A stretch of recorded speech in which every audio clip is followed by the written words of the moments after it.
What sacred knowledge do you carry within your soul?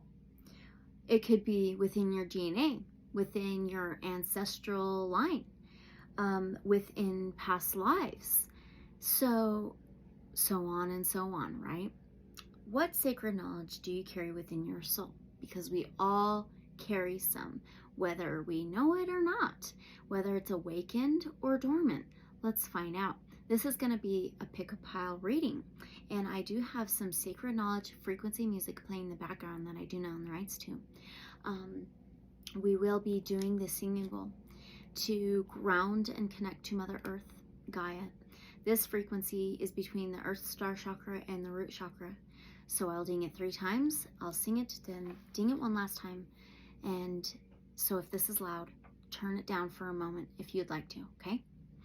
3, 2, 1.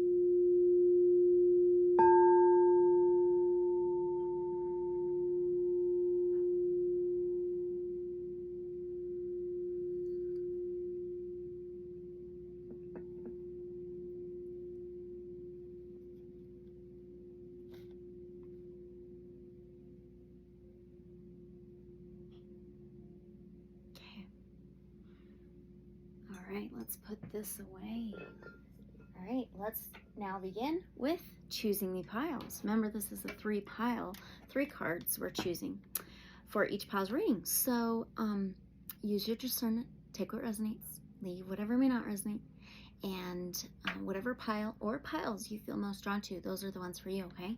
So we'll knock it. We always ask Divine Source Light Creator, guides of love and light only. Can we get our pile number 1 for what sacred knowledge do they carry within their soul, within their DNA, within past lives, whatever it may be? And we'll find out. Okay. Timestamps are in the description below. Can we get our pile number 1, please? We'll flip them all over here in just a minute and show you. Get a stone crystal as well. Can we get our pile number 1? Okay. Can we get our pile number 2?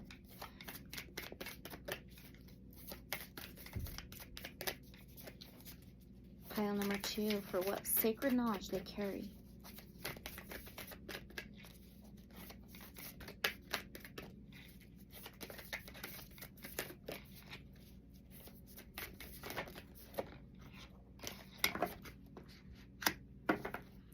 Pile number 2 stone, please.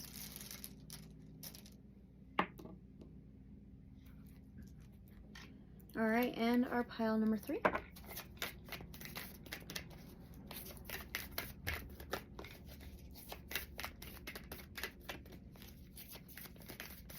For what sacred knowledge they carry. All right, pile number 3, please.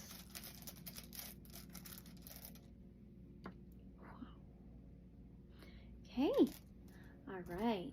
So for our pile number 1, we do have a Lemurian crystal. This is called the Divine Flame crystal, okay?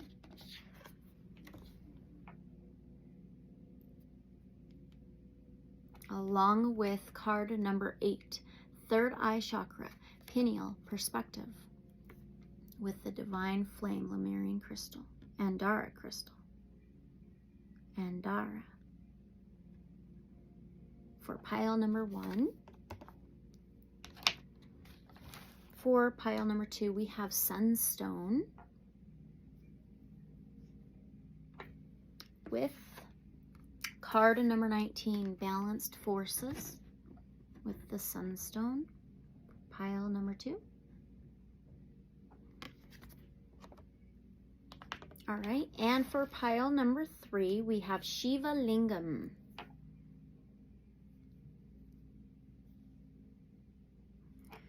with card number 28, Gracious Receptivity with the Shiva Lingam for pile number 3, okay? So those are the piles, and the timestamps are in the description below. I will attach a photo here in just a moment so you can take a moment to choose your pile, and I'll see you at your reading.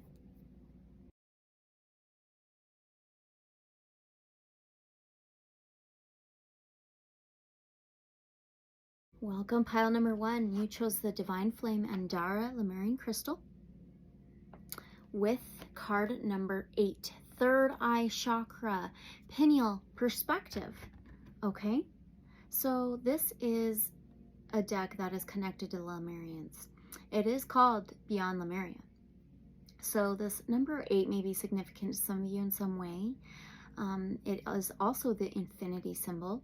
The 8th house is ruled by Scorpio. The 8th house represents death, rebirth, changes, regeneration, transformations, endings, and new beginnings. The third eye chakra is located right here. This is your intuition, how you see things in a gut feeling, right? In a whole new perspective. And, you know, we all have this discernment, this intuition, right?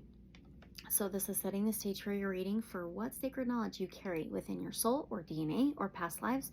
All we're going to find out, okay? So let's read this from the Beyond Lemuria. This is by Izzy Ivy. So number 8, always just take what resonates, leave whatever may not resonate, use your discernment. Don't forget to like, comment, subscribe, and share. And here we go. Pineal perspective. The seat of wisdom and consciousness, intuition, imagination, seeing inner and outer worlds, limitlessness and understanding. Connect with your third eye and transcend what you understand with your mind. Discover a deeper inner knowing through the interconnected web of all of this and has been. You can tune into this wisdom at will as when you wish to. That is so cool.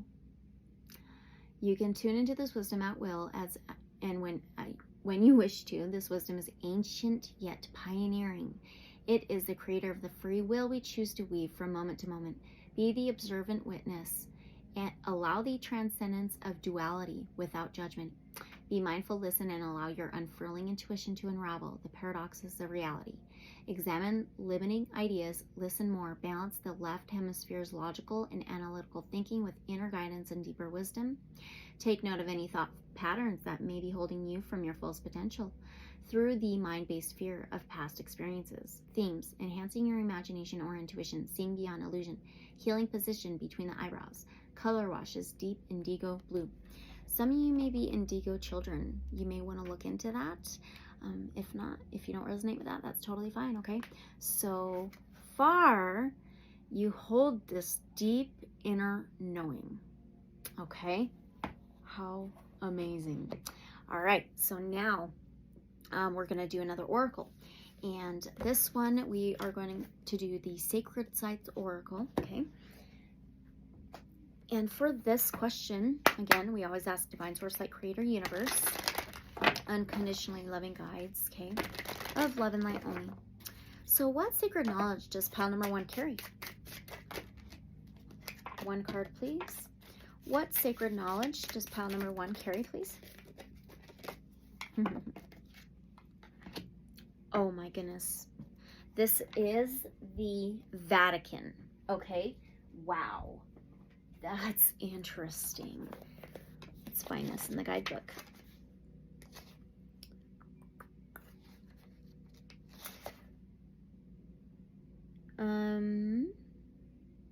Okay, page 64. Of course, it's in Italy. Okay. Maybe you've had a past life in Italy at some point. Maybe connect to the Vatican somehow. Okay, what sacred knowledge do you carry within? Energy focus is secret. Location, Vatican City, Italy. Lower world is the past. Beneath the Vatican hide ancient secrets. The Phrygianum was home to the Melissae, the priestess of Rome's Magna Mater, Great Mother. Cybele. This temple was located on Vatican Hill, along with the temple of Apollo and Mithraeum, shrine of the Mithras mystery cult. On the site of what is now one of the holiest places of Christendom, Pagan burial grounds and the Circus of Nero, built by the Emperor Caligula, also once stood here. So much of our history has been erased. When records fail us, we must follow our intuition. This is it. The sacred knowledge you carry within very strongly is intuition. Okay?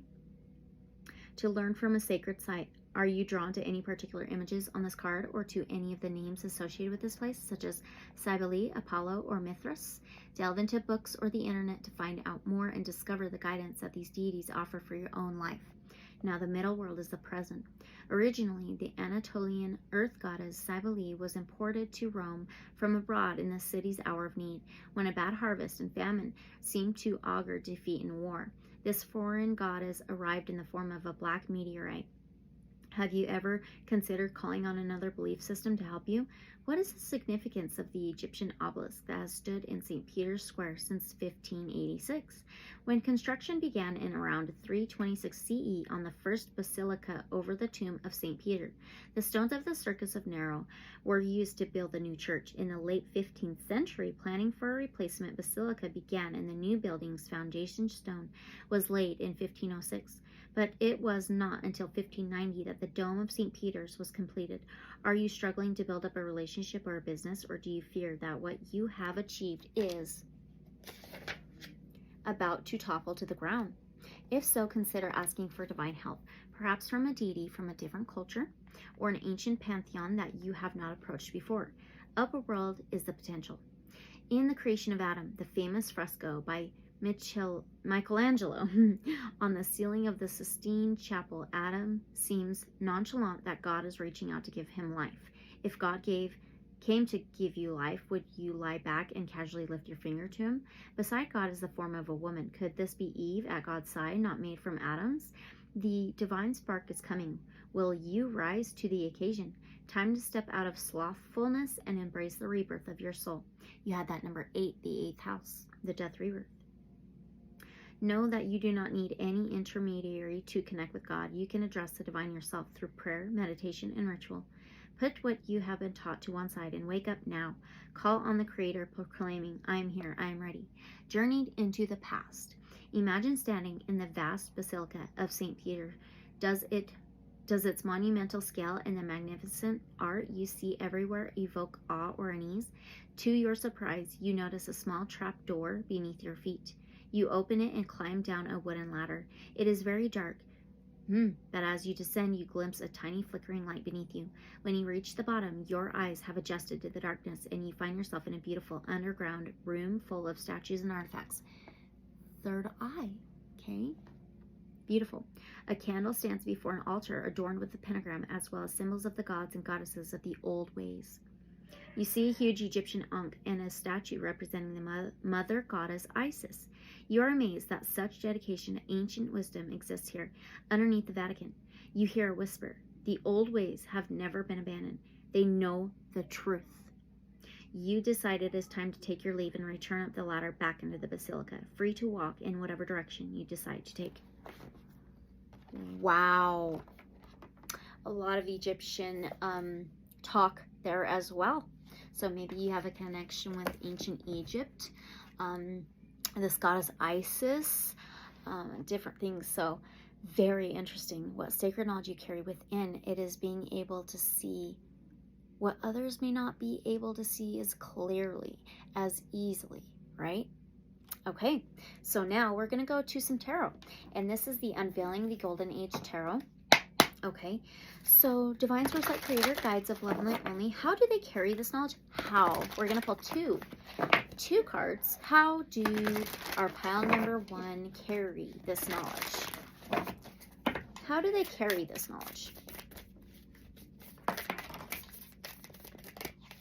One more? Is that one? Okay. Yes, it is. Wow, interesting. So how do you carry this knowledge? We have a number 25, Celebration, and this is the 4 of Wands. And then you have a 42, Labyrinth, 7 of Portals. So 25 is a 7, and then the 42 is a 6. And the 4 of Wands is fire energy. It's light codes in this tarot. It is Aries, Leo, Sagittarius. And the Four of Wands is about a foundation. What did that just talk about? It's about a structure, a home, a family, celebrations, dancing, okay? And then we have the 42 Labyrinth, 7 of Portals. This is the 7 of Cups. This is Cancer, Pisces, Scorpio energy, which water can be intuition, feelings, emotions, and the subconscious. So the 7 of Cups is like fantasy land, head in the clouds, dreaming, like being able to be up in the air. This can be multiple opportunities, and it can be confusion. But what I'm getting here is that you have a very, very strong foundation, structure within how you can get higher perspectives using your intuition, using your third eye chakra, getting higher insight, clearer insight. And maybe even to some, it may look a little bit delusional. It doesn't have to be, but this is also focused on like your dreams, the castle in the clouds, fantasies, right? And so there's some major foundation and structure within this. This is strong energy. And this may be somehow passed down through lineage, because this Four of Wands can be the home and family, okay? And how funny is it that the foundation comes up, and then the Labyrinth card, the 7 of Portals, the 7 of Cups. This talked about this hatch door, right, or trap door, crawling down a ladder into the dark, and then you see a light flickering. Amazing.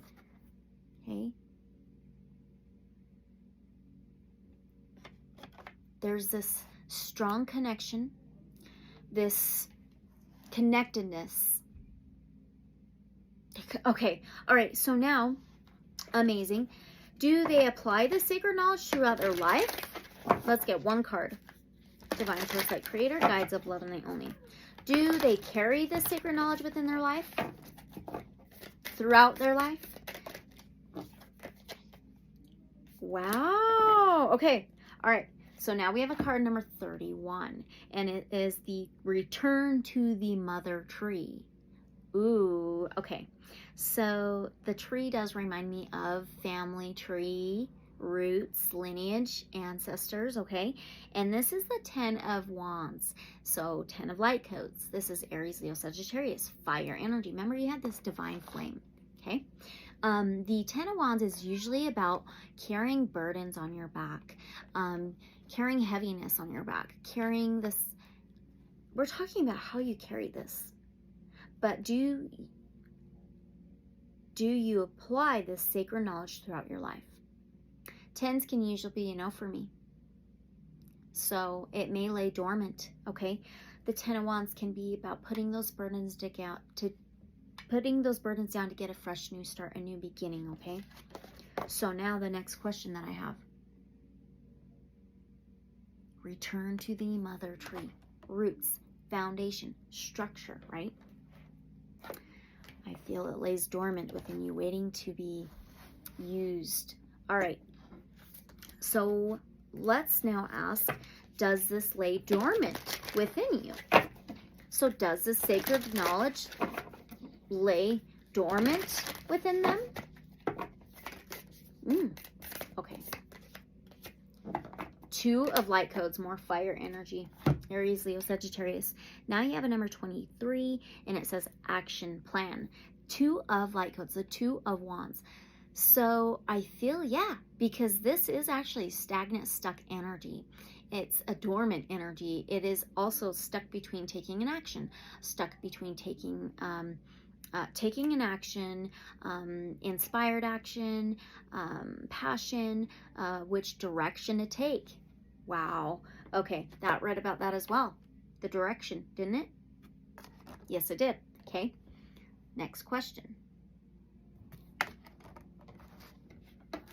I'm making a mess.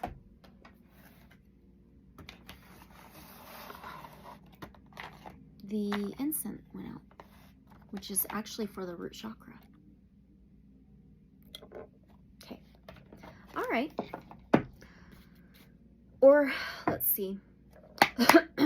How can this be awakened? How will this be awakened within our pile number 1? This sacred knowledge. How will this sacred knowledge be awakened within our pile number 1? I feel there needs to be an action taken. Passion.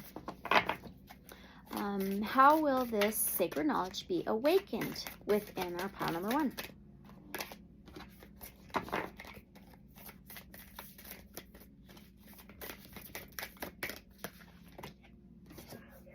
No, don't mind my son. Oh my goodness. How will this be awakened within you? Holy cow. Okay, you have a card number 38, and it is geometric coherence, okay? This is the 3 of portals, the 3 of cups. The 3 of cups can be maiden, mother, crone, life, death, rebirth, mind, body, soul, healing, and connection, okay? This is also a celebration, mingling, get-togethers, hangouts, partying, mixing 3 energies very, very well. So I feel there's some, there needs to be an action taken to connect, okay? Maybe it's mind, body, soul, healing, okay? This is maiden, mother, crone, life, death, rebirth, and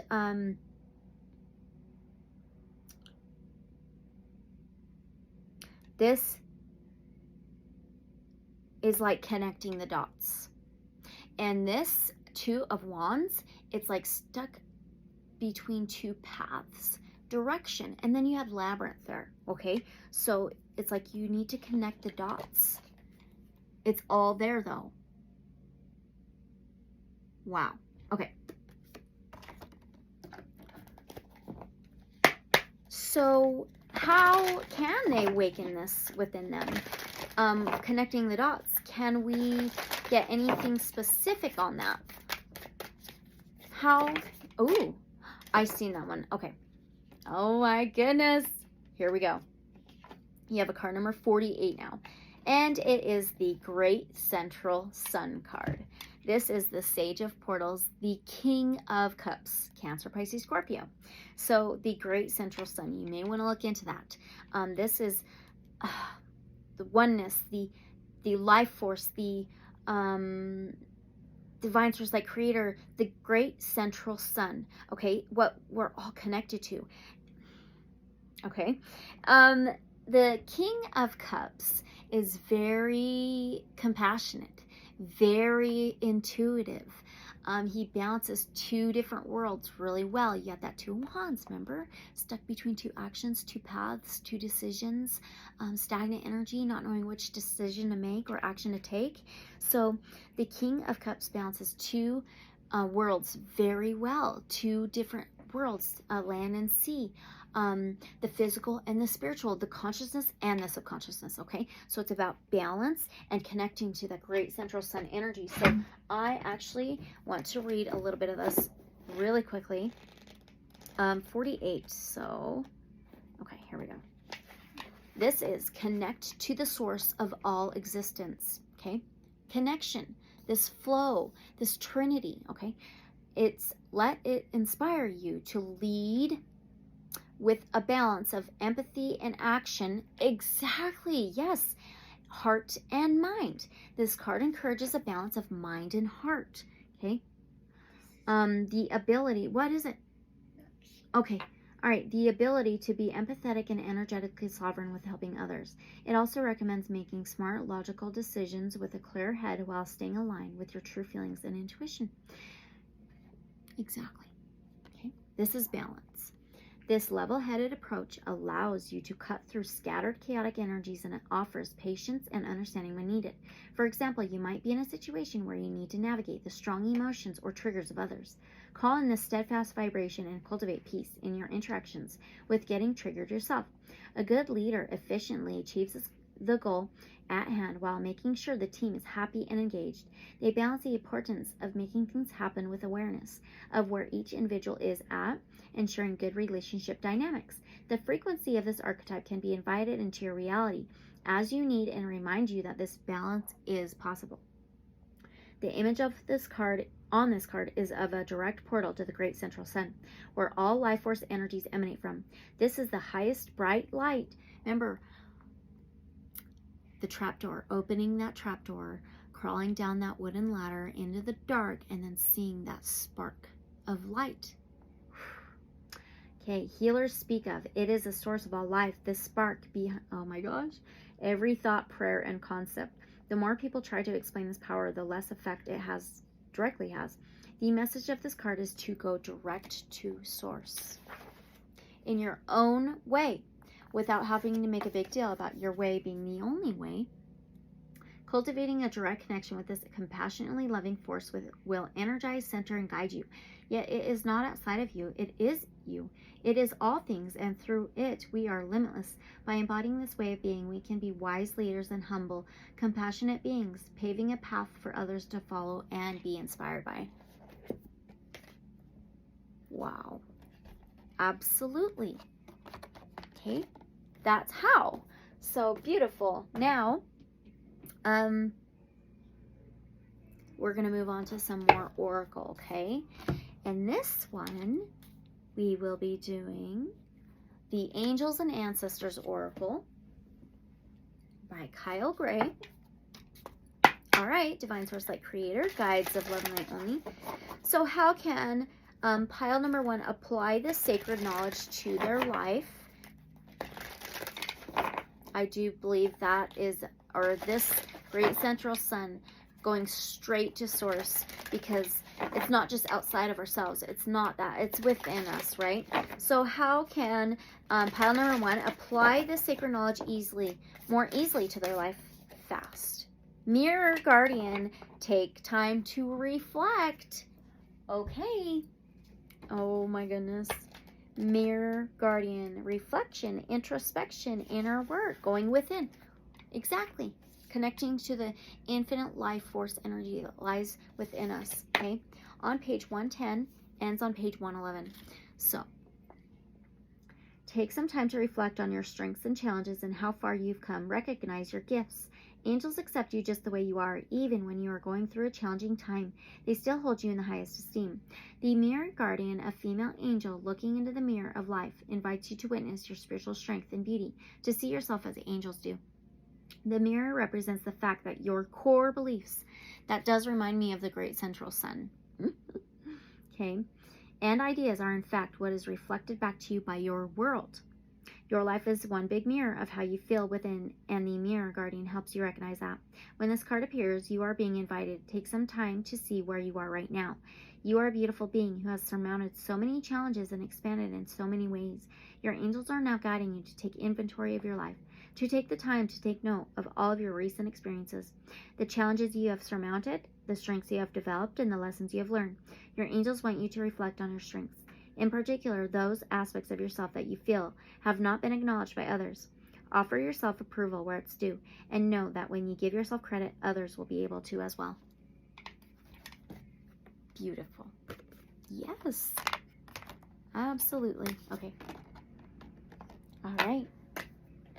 Okay, so we're going to go to another oracle, and this one is the Lemurian Starchild Oracle, okay? All right, for this one, where does this sacred knowledge come from? Let's find out.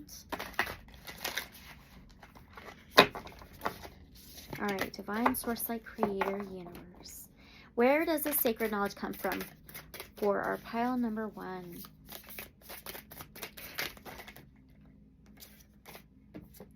Let's try that again. For our pile number 1, where does this sacred knowledge come from?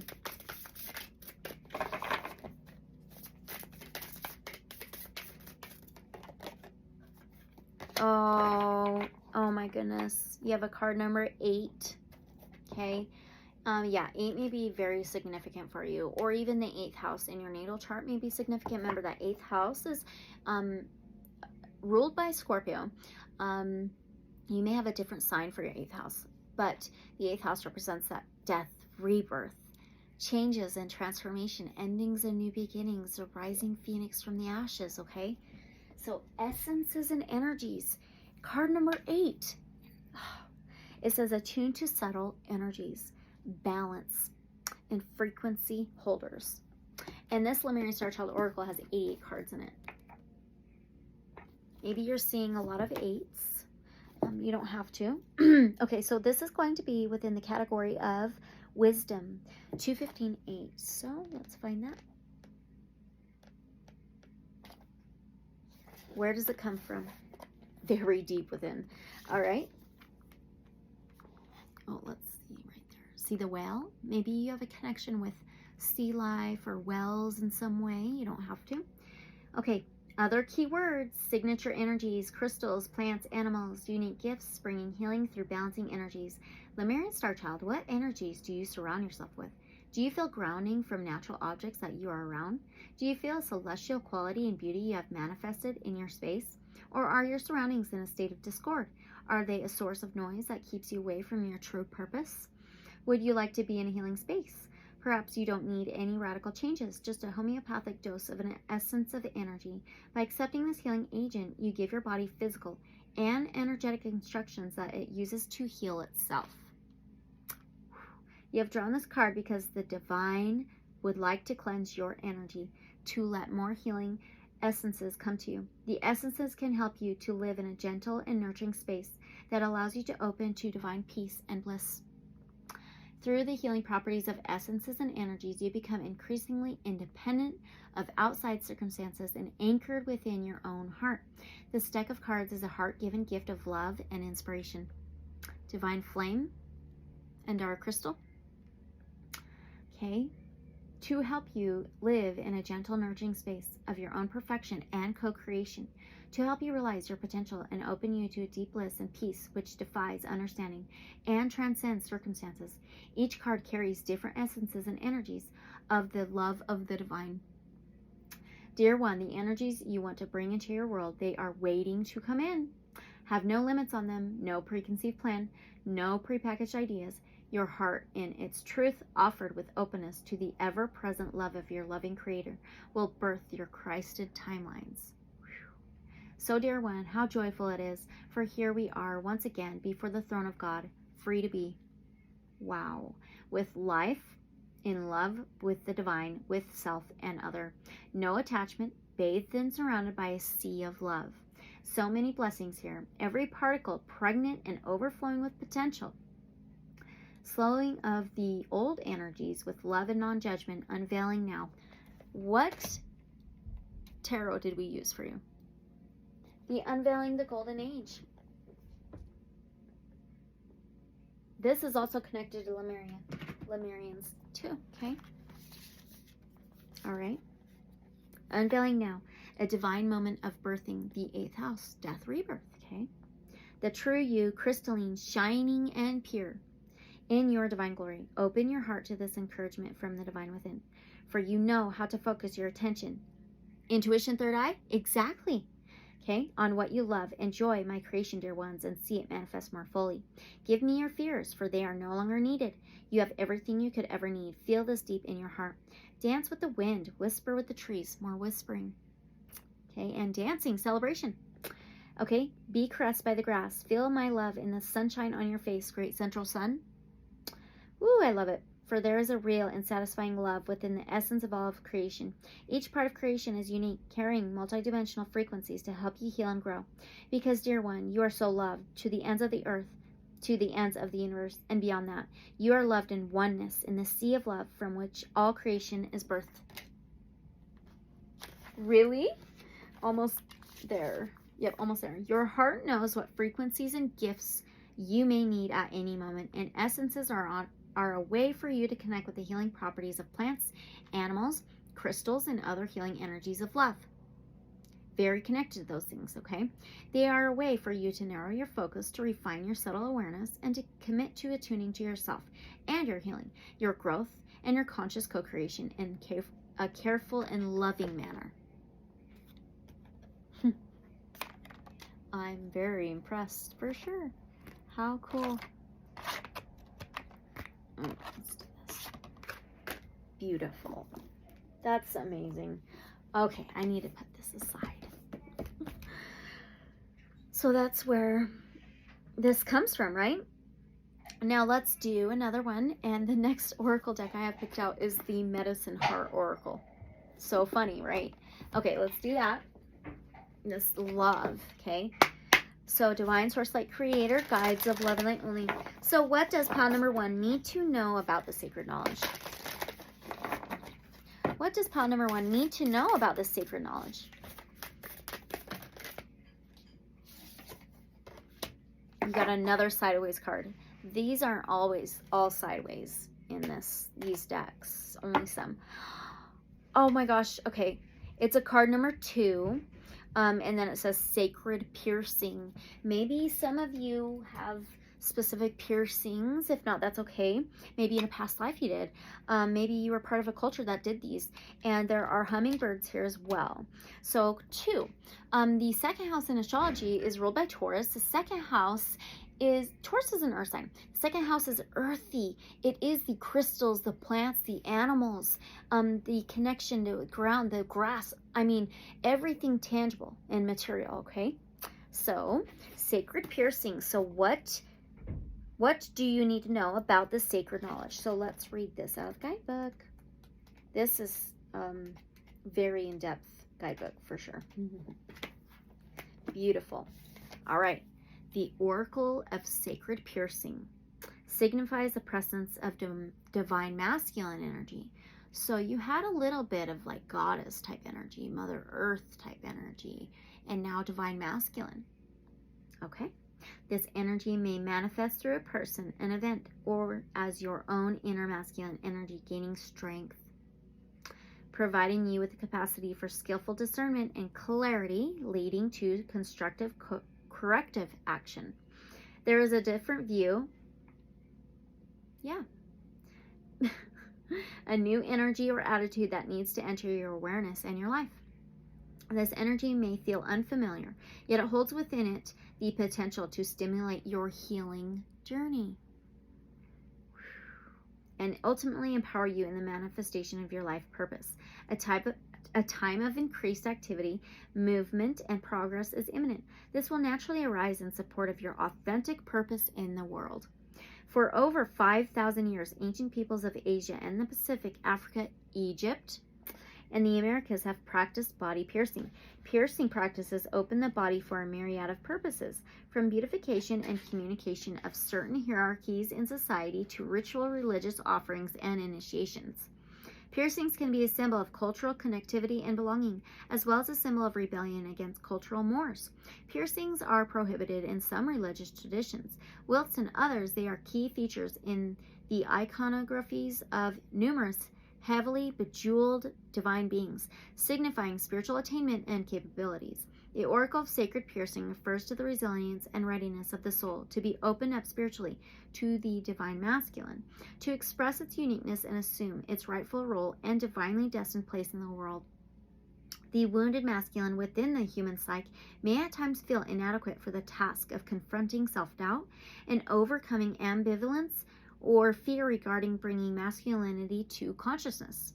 The inner masculine consciousness may be castrated in that sense, afraid that his willpower, physical potency, drive, and strength are either insufficient to overcome the numerous obstacles that reside on the path to fruition.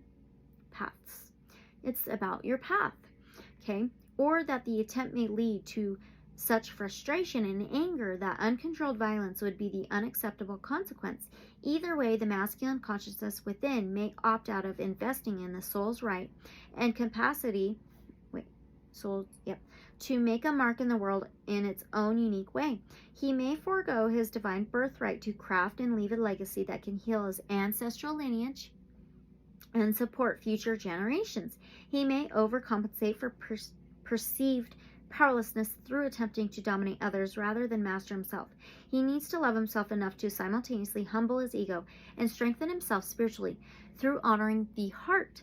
He needs to allow the divine feminine purpose of loving liberation for all beings to become the higher guiding wisdom he honors and serves with his powerful energy. As the masculine energy within the human psyche is healed and awakened in its own unique beauty and value, he becomes a noble defender who listens and leads. When the divine feminine has a feeling, intuition, or knowing, it is the divine masculine that acts to respect protect, and express that inner feminine truth in the world. There may be much wisdom in the feminine heart, but without sufficient maturity of the divine masculine, there will be lack of effective follow-through or recognition of the value of that wisdom.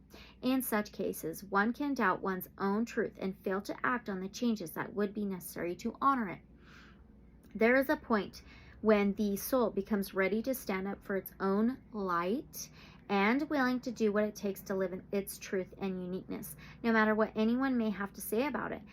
This signifies that healing of the divine masculine consciousness is underway. There will be important healing breakthroughs around how to relate to one's inner truth and how to relate that truth to the world authentically, effectively, and with love. The Oracle speaks of such evolution in your own soul. So I wanted to say, we are in the year of the 7 because it's 2023. We are just about to move into 2024, the year of 8. I feel this is going to awaken within you this coming year. Yeah, absolutely.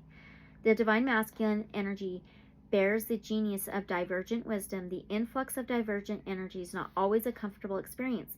The change may feel startling, refreshing, or even cautiously. Either way, the Oracle suggests there is a benefit in allowing for a circuit breaker, a shift in the patterning of habit. From that shifting point, new and improved understanding, strategy, and capacity for expression can manifest. You are ready for change at a soul level. You have grown to meet it, and now it is time to pass the threshold that you have been preparing for, perhaps for quite some time, in order to attain your destiny. Do not turn back at a point of victory. The Oracle of Sacred Piercing is an acknowledgement of long-standing preparation and a readiness to create in a meaningful and significant way. Believe that you have it within you to be completely responsible for your life, your personhood, and your voice. Give yourself permission to trust and exert your will as you choose. Allow your strength to be expressed. You can assert your light without dominating another. Wow. Oh my gosh.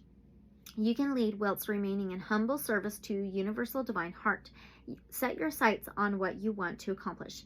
Ask for heart wisdom to protect and empower the task so that it generates spiritual benefit for all beings, and then give yourself permission to rise beyond any and every challenge along the way. You are meant to reach for and attain that which your soul seeks.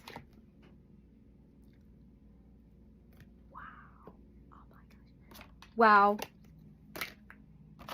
Absolutely incredible. Oh, how freaking cool. That's what you need to know about the sacred knowledge that lies within you. Okay. Beautiful. So now we are going to go on to your last message. Okay. And we are using the Higher Self Oracle. Okay. So what does pile number 1's higher self want them to take away from this, from the sacred knowledge that lies within them, that is just about to be lit within, reborn, or rising within, from within, outward? What does pile number 1's higher self want them to know about the sacred knowledge? And this is the front of the guidebook, by the way.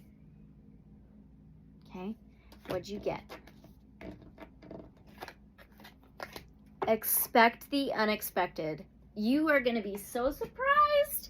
This is going to be a surprise, a gift, right? Something very unique. All right, expect the unexpected. So let's find that in the guidebook. Okay, this part is said by Paulo Coelho. You have to take risks. We will understand the miracle of life fully only when we allow the unexpected to happen. All right, so now, when a spirit incarnates into earth, they have a dream in their heart they desire to manifest during their journey. Are you kidding me? This dream may include being of service to others in some way, such as uplifting humanity, healing the sick, illuminating the minds, or even balancing the scales of justice. The journey of bringing our service to the world is riddled with setbacks, detours, disappointment, and small wins. However, if you've been striving for a long time to materialize your hopes, dreams, and desires, this card congratulates you. Celebration. This is so on point. for your perseverance and fortitude. Your higher self comes to tell you that your faith, your persistence, and all your hard work has paid off, and a surprise is coming your way. Something you've been hoping for, trying to manifest and bring into being, is on its way to you. This may be support from an unexpected source, a new opportunity, divine assistance, and miraculous blessing, or even a gift. If you've been doubting, your higher self assures you that you have not been forgotten. Stay positive and expect something from the universe to help you on your path forward. There you go. Okay, we'll pull one more simple affirmation to end the reading for you, Pile 1. But this ends on page 50. So I kept getting the Leo type energy, the strength card type of energy. Maybe you have Leo in your chart very prominently. If not, that's okay. The 5th house in astrology is the heart. It's love, it's pleasure, creativity, amusement, laughter, courage. And the strength card is Leo. It's courage, perseverance, and fortitude. Taming any challenges and obstacles. All right. So now let's get your last message. I always have to do these.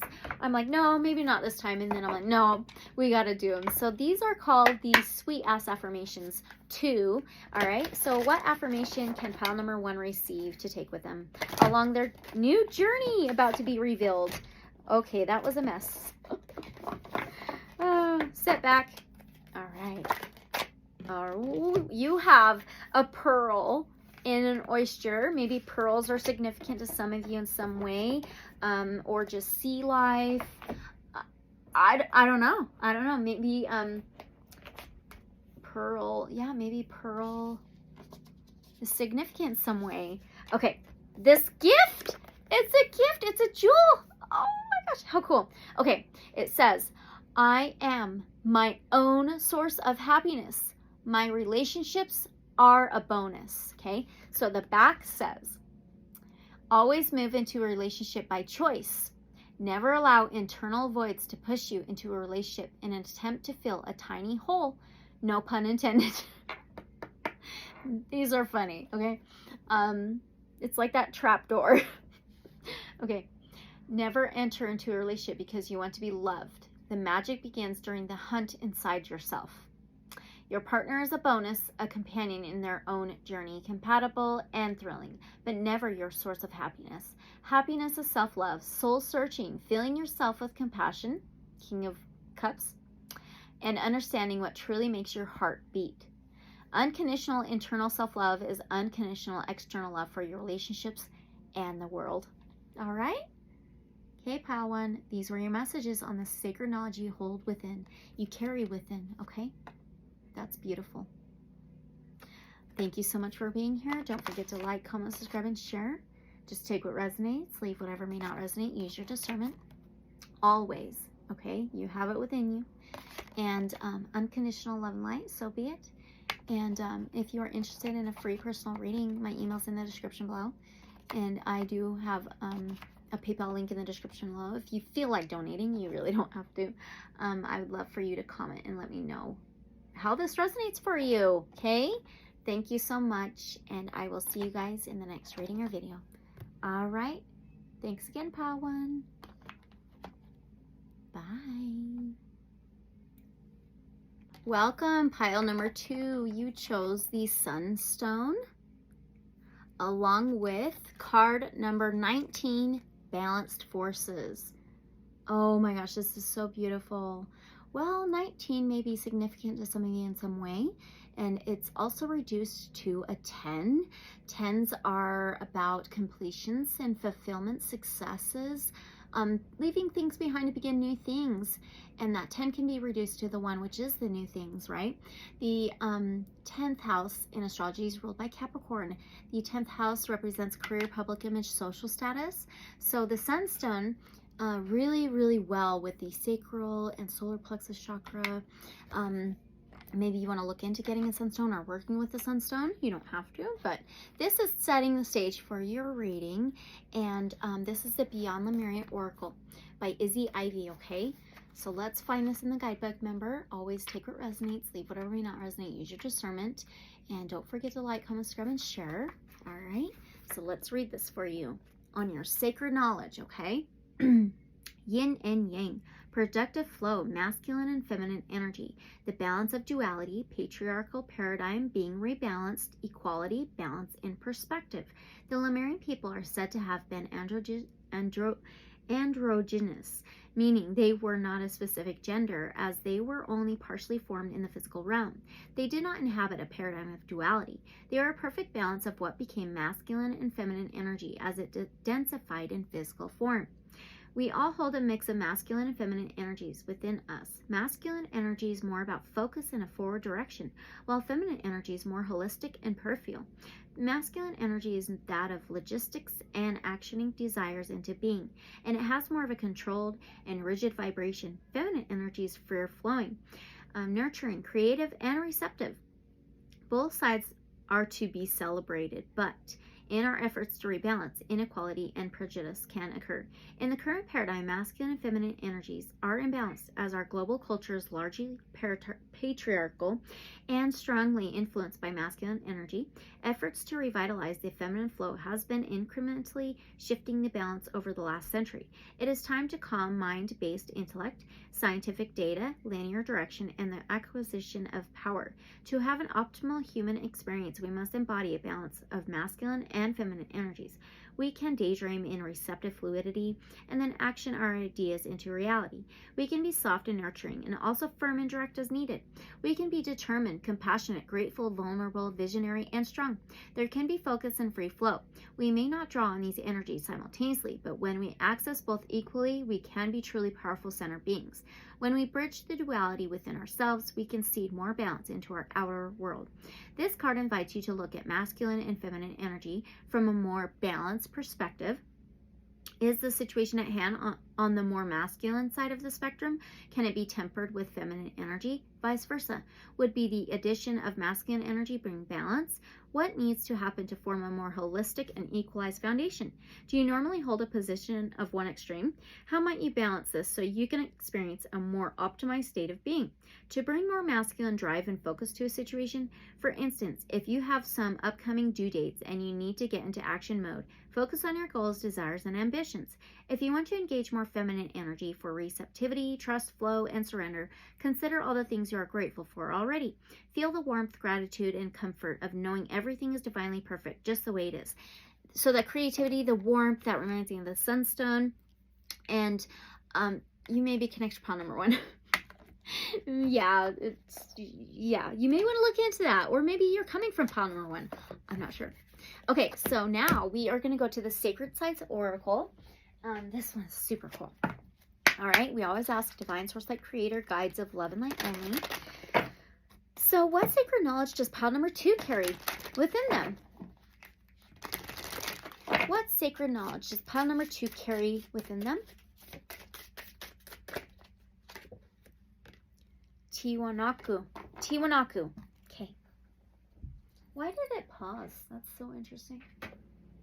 Hasn't been that long. Okay, let's find out where Tiwanaku is. It's in Bolivia. So on page 190, are you kidding? 190. So you may be seeing 1919, or 1010, or 11. Okay, 1919, 1010. This is balance. Okay, wow. Tiwanaku. So the energy focus is elimination, okay? Location, near Lake Titicaca, Bolivia. So what sacred knowledge do you carry, pile number 2? Balance and duality. Lower world is the past. When the colonizing Europeans discovered the ruins of Tiwanaku, they were told by the indigenous Aymara Indians that they had been built by a race of white gods who had inhabited the land before the Inca came. Certainly, the Aymara did not have the knowledge of engineering, masonry, or metalworking needed to erect these colossal structures of huge stone blocks held together by metal clamps, or raise the great monoliths weighing up to 100 tons. Yet the Aymara said the Inca arrived only after the ruin of Tiwanaku, who then were the tall, long-bearded beings who built this place. So maybe some of you have had a past life here, okay? Are you prepared to open yourself to different stories about your past and about the ancient world? The power symbol is an Inca cross representing the world tree, the universal emblem of knowledge. The skull is the ultimate relic of the dead. Skulls are depicted on the card to indicate communication with the dead and with other dimensions. What feelings and possibilities does this idea open up for you? Middle world present. The ancient religious center of Tiwanaku flourished as a city 300 to 1000 CE, but it is said to date back much further than that. Created by the god Viracocha, who rose out of Lake Titicaca, the card shows the Kalasaya platform, which some believe dates back to 15,000 BCE, undermining the established timeline of pre-Incan civilizations. This culture erected impressive monoliths, temples, and pyramids, and carved strange alien faces. The site's original name, Taipikala, means the rock in the center. You need to find your rock foundation. Sunstone? Okay, this might be a relationship, a place that offers sanctuary, or something you love doing. Be that playing an instrument, dancing, cooking, gardening, whatever truly immerses you so your conscious mind can rest. If you haven't found your rock yet, then now is the time to look for it. It could be being creative as well. All right, upper world is the potential. Facing Tiwanaku's monumental gateway of the sun. Yeah, of course, sunstone. Wow, solar plexus chakra and sacral chakra. Oh my gosh, that's amazing. Okay, let's keep going. Sun, you are called upon to act. Don't be lazy. Around 1000 CE, Tiwanaku went into a sudden and rapid decline. Your desire for a new life is strong, but how would you feel if you suddenly lost everything, as the people of Tiwanaku did? You must make the changes you desire yourself now before it's too late. The sky and thunder god Viracocha is depicted here ready to guide you. He made the earth, the stars, the sky, and humankind, but he was displeased, and so he destroyed his creation with a flood to build a better one. Are you prepared to use the energy of Viracocha's staves, representing thunder and lightning, to destroy what no longer serves you, so you may move beyond it? The next time you experience a big storm, imagine yourself holding these staves of thunder and lightning, directing nature's power to flow through you and eliminate the energy of whatever is holding you back. Okay, this can be that imbalance. Also, 19. This 19 reminds me of the Sun card in the tarot, which is a major arcana, number 19, which is like joy, awakening, enlightenment, happiness, warmth, comfort, inner child, play, right? Creativity, inspiration. Okay, so now invocation of Viracocha. Read these words to invoke the eliminating power of Viracocha. You can just listen if you want to, okay? From the skies, you formed the land, creating seas and rocks and sand. Destroyed by floods with your own hand, you created then the first of man. And so my arms to you I raise. Viracocha, my God, I praise. I stand in awe as you throw your power of thunder, lightning show. Through the storms I hold your staves, grounded while taking center stage. No more the victim, I face my fears. Standing strong, no more tears. Your energy flows through my every vein. From now on, I'm not the same. The battle cry is heard, it's done. Dreams realized, for I am one. Today I pledge my trust in you. My path is now my own and true. Wow. Holy cow. Yeah, I feel this is absolutely centered on your solar plexus chakra. Beautiful. Amazing. Okay, so we will be going on to the tarot now. And I chose the Dreams of Gaia Tarot by Raven Falan. Okay. So this question I have is, Divine Source Light Creator, Guides of Love and Light Only. So how do they carry this knowledge? How do our pile number 2 carry this knowledge? Let's get 2 cards. How do they carry this knowledge, please?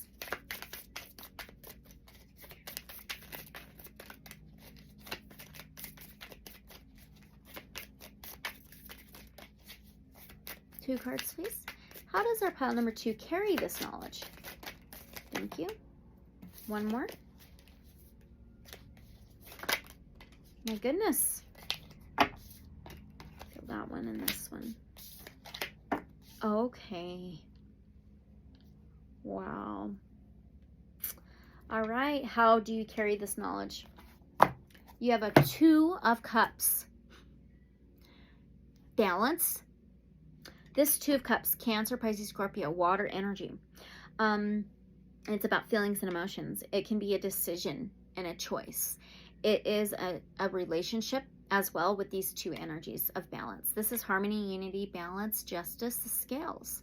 Okay. And then now you have a major arcana. This is a number 15 of the major arcanas. Usually that would be the devil card, which would be Capricorn energy. We talked about the 10th house ruled by Capricorn, right? Career, public image, social status. Anyway, that usually would be any toxicities, any attachments, any fears, doubt, worries, anxieties. Okay. In this tarot, let's see what it is. I think it's the same. She switched some things up here, but it says abundance. So it says abundance, consciousness, giving, receiving, 2 energies. It's like a law of attraction. What you give out, you receive. It's a give and take. It is a balance of 2 energies. It says energy, love, and appreciation. Key phrases: abundance is a state of plenty. Abundance is a feeling. Abundance surrounds you. Have faith and conviction. Complete trust is required. Your rainy day is today. What did that talk about? Thunder and lightning. Okay, determine your goals and reasons and set intentions. A state of contentment not influenced by external factors. Relax and enjoy yourself. Generosity ripples outwards. The sun is going down. Whoa, that blinded me. The more you give, the more you receive. Appreciate and be grateful. And you know what page that's on? 37. That's a number 10. See if it focuses on here. 10, 10, 10. Holy cow. Completion, completion, completion. Cycles, changes, transformations. So what sacred knowledge you carry within? This is knowing how to balance things. Wow. 2 cups. Oh, come on. And the abundance card or the devil card. Knowing what is toxic to you. Wow. Okay. Now, divine source, like creator, guides of love and light only. So my question now is, does this lay dormant within our pile number 2? Does this sacred knowledge lay dormant within pile number 2? Does this lay dormant? Oh, wow. Okay, you have a 7 of Swords. Swords is Aquarius, Gemini, Libra energy, air. So that's all about the mind, the mentality, beliefs, and thoughts. It can be communication. So the 7 of Swords can be strategic movement, sneaking around, kind of like careful movement, tiptoeing, careful how you do things, careful thoughts, patience. So I feel that you do use it at times in strategic ways. I don't think it's laying dormant within you at all. He's holding the book within his hand. Wow. And it's another like divine type of being. Ooh. Okay. So do they apply the sacred knowledge throughout their life? Let's get 2 cards. No, let's get 1. Let's see what we get. Do our pile number 2 apply the sacred knowledge throughout their life? What the heck? Do our pile number 2 apply the sacred knowledge throughout their life? Oh, that came out earlier. How crazy is that? Okay, you have a card number 8. This is an 8 of Wands, 8 of Fire. So Aries, Leo, Sagittarius. This is actions, okay? Fire, passions, inspirations. So the Eight of Wands is actually something coming in fast, sudden, swift, on fire, out of the blue, quick, sudden, swift. And it's about communication and messages. Okay, so I absolutely think so. And I feel like you use it when you need it, and you bring it in really, really quickly, on fire. You have this connection with it, and you can like pull it in really, really fast when you take action, when you're inspired, when there's actioning going on, planning, intention setting. Wow. Okay. Yes. Come on. All right. How interesting is that? So this has been awakened within our pile number 2, correct? This sacred knowledge. So this sacred knowledge has been awakened within our pile number 2, right? Oh my gosh. Wow, this is a 10. 10s are usually enough for me, but I don't get that with you. You've had so many 10s. So 10 can be reduced to a 1, which is like new beginnings, right? 10s are completion, successes, triumphs, and victories, okay? Like a completion, a comfort, content, changes. So the 10 of Pentacles. Pentacles is earthy. It's Taurus, Virgo, Capricorn. And the 10 of Pentacles is contentment. It is a very strong foundation, very strong structure, successful community, group, financially well off, materially well off, or comforted in your material earthly world, your reality. So already there. The deer may be significant in some way. The deer does remind me of that Seven of Swords a little bit. They can be quiet and they listen, right? When they need to. Oh my gosh, how freaking cool. Okay, so what parts of our pile number 2's lives do they use this sacred knowledge with? Let's get 2 cards. What part of pile 2's life do they use this sacred knowledge with? One more, please. Okay. Oh, wow. So now you have a 3 of Swords and then the 4 of Cups. So Swords is air. Aquarius, Gemini, Libra. Mentality, the mind. Cups is feelings and emotions. Water. Cancer, Pisces, Scorpio. Oh, wow. Okay, so the 3 of Swords. He has more books here. Holy cow. The 3 of Swords can be heartbreak, betrayal of the heart, the mind hurting the heart, mental, obsessive, or overthinking that kind of hurts the heart. It could just be betrayal of words or being hurt by words, some type of communication, or just the mind. And then I feel like that's when you bring this in. You open the book of knowledge. That sacred knowledge you hold within. Oh my gosh, okay. And then the 4 of Cups. This 4 of Cups can be overlooking something, dismissing something, not seeing the bright side of life, not being like super grateful or appreciative.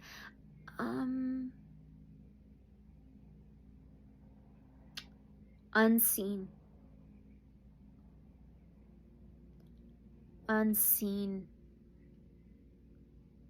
What parts of your life? Okay. I feel like when these kinds of things happen, maybe it is obsessive thinking, maybe it is overthinking, maybe it's when it's like stressing, a doubt or fear, the ego mind.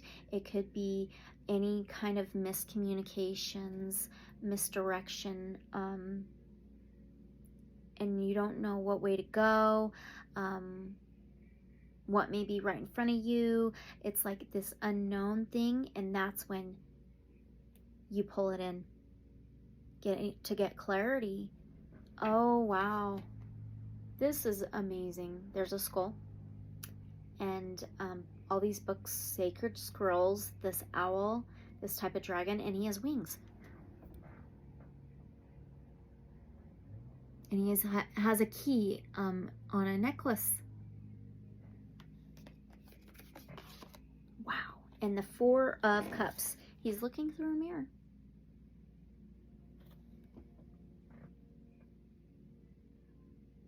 Amazing. All right, let's do an oracle now.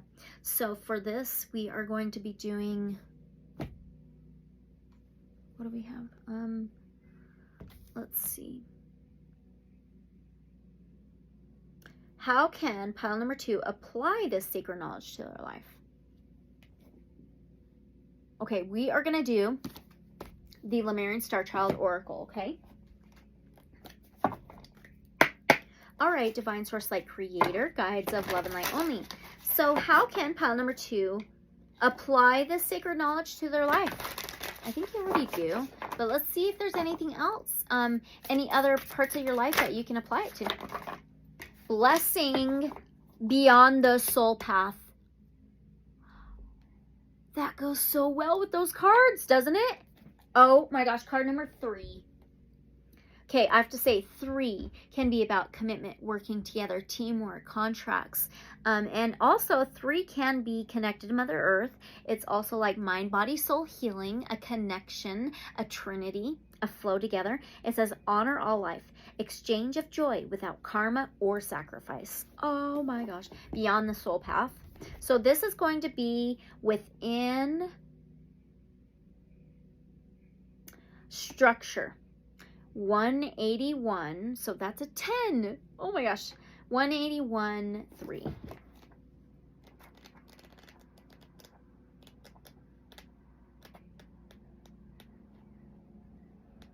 Okay.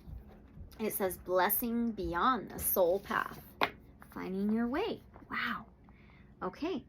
Honor all life, exchange of joy without karma or sacrifice. Paradigm shift. Again. Wow.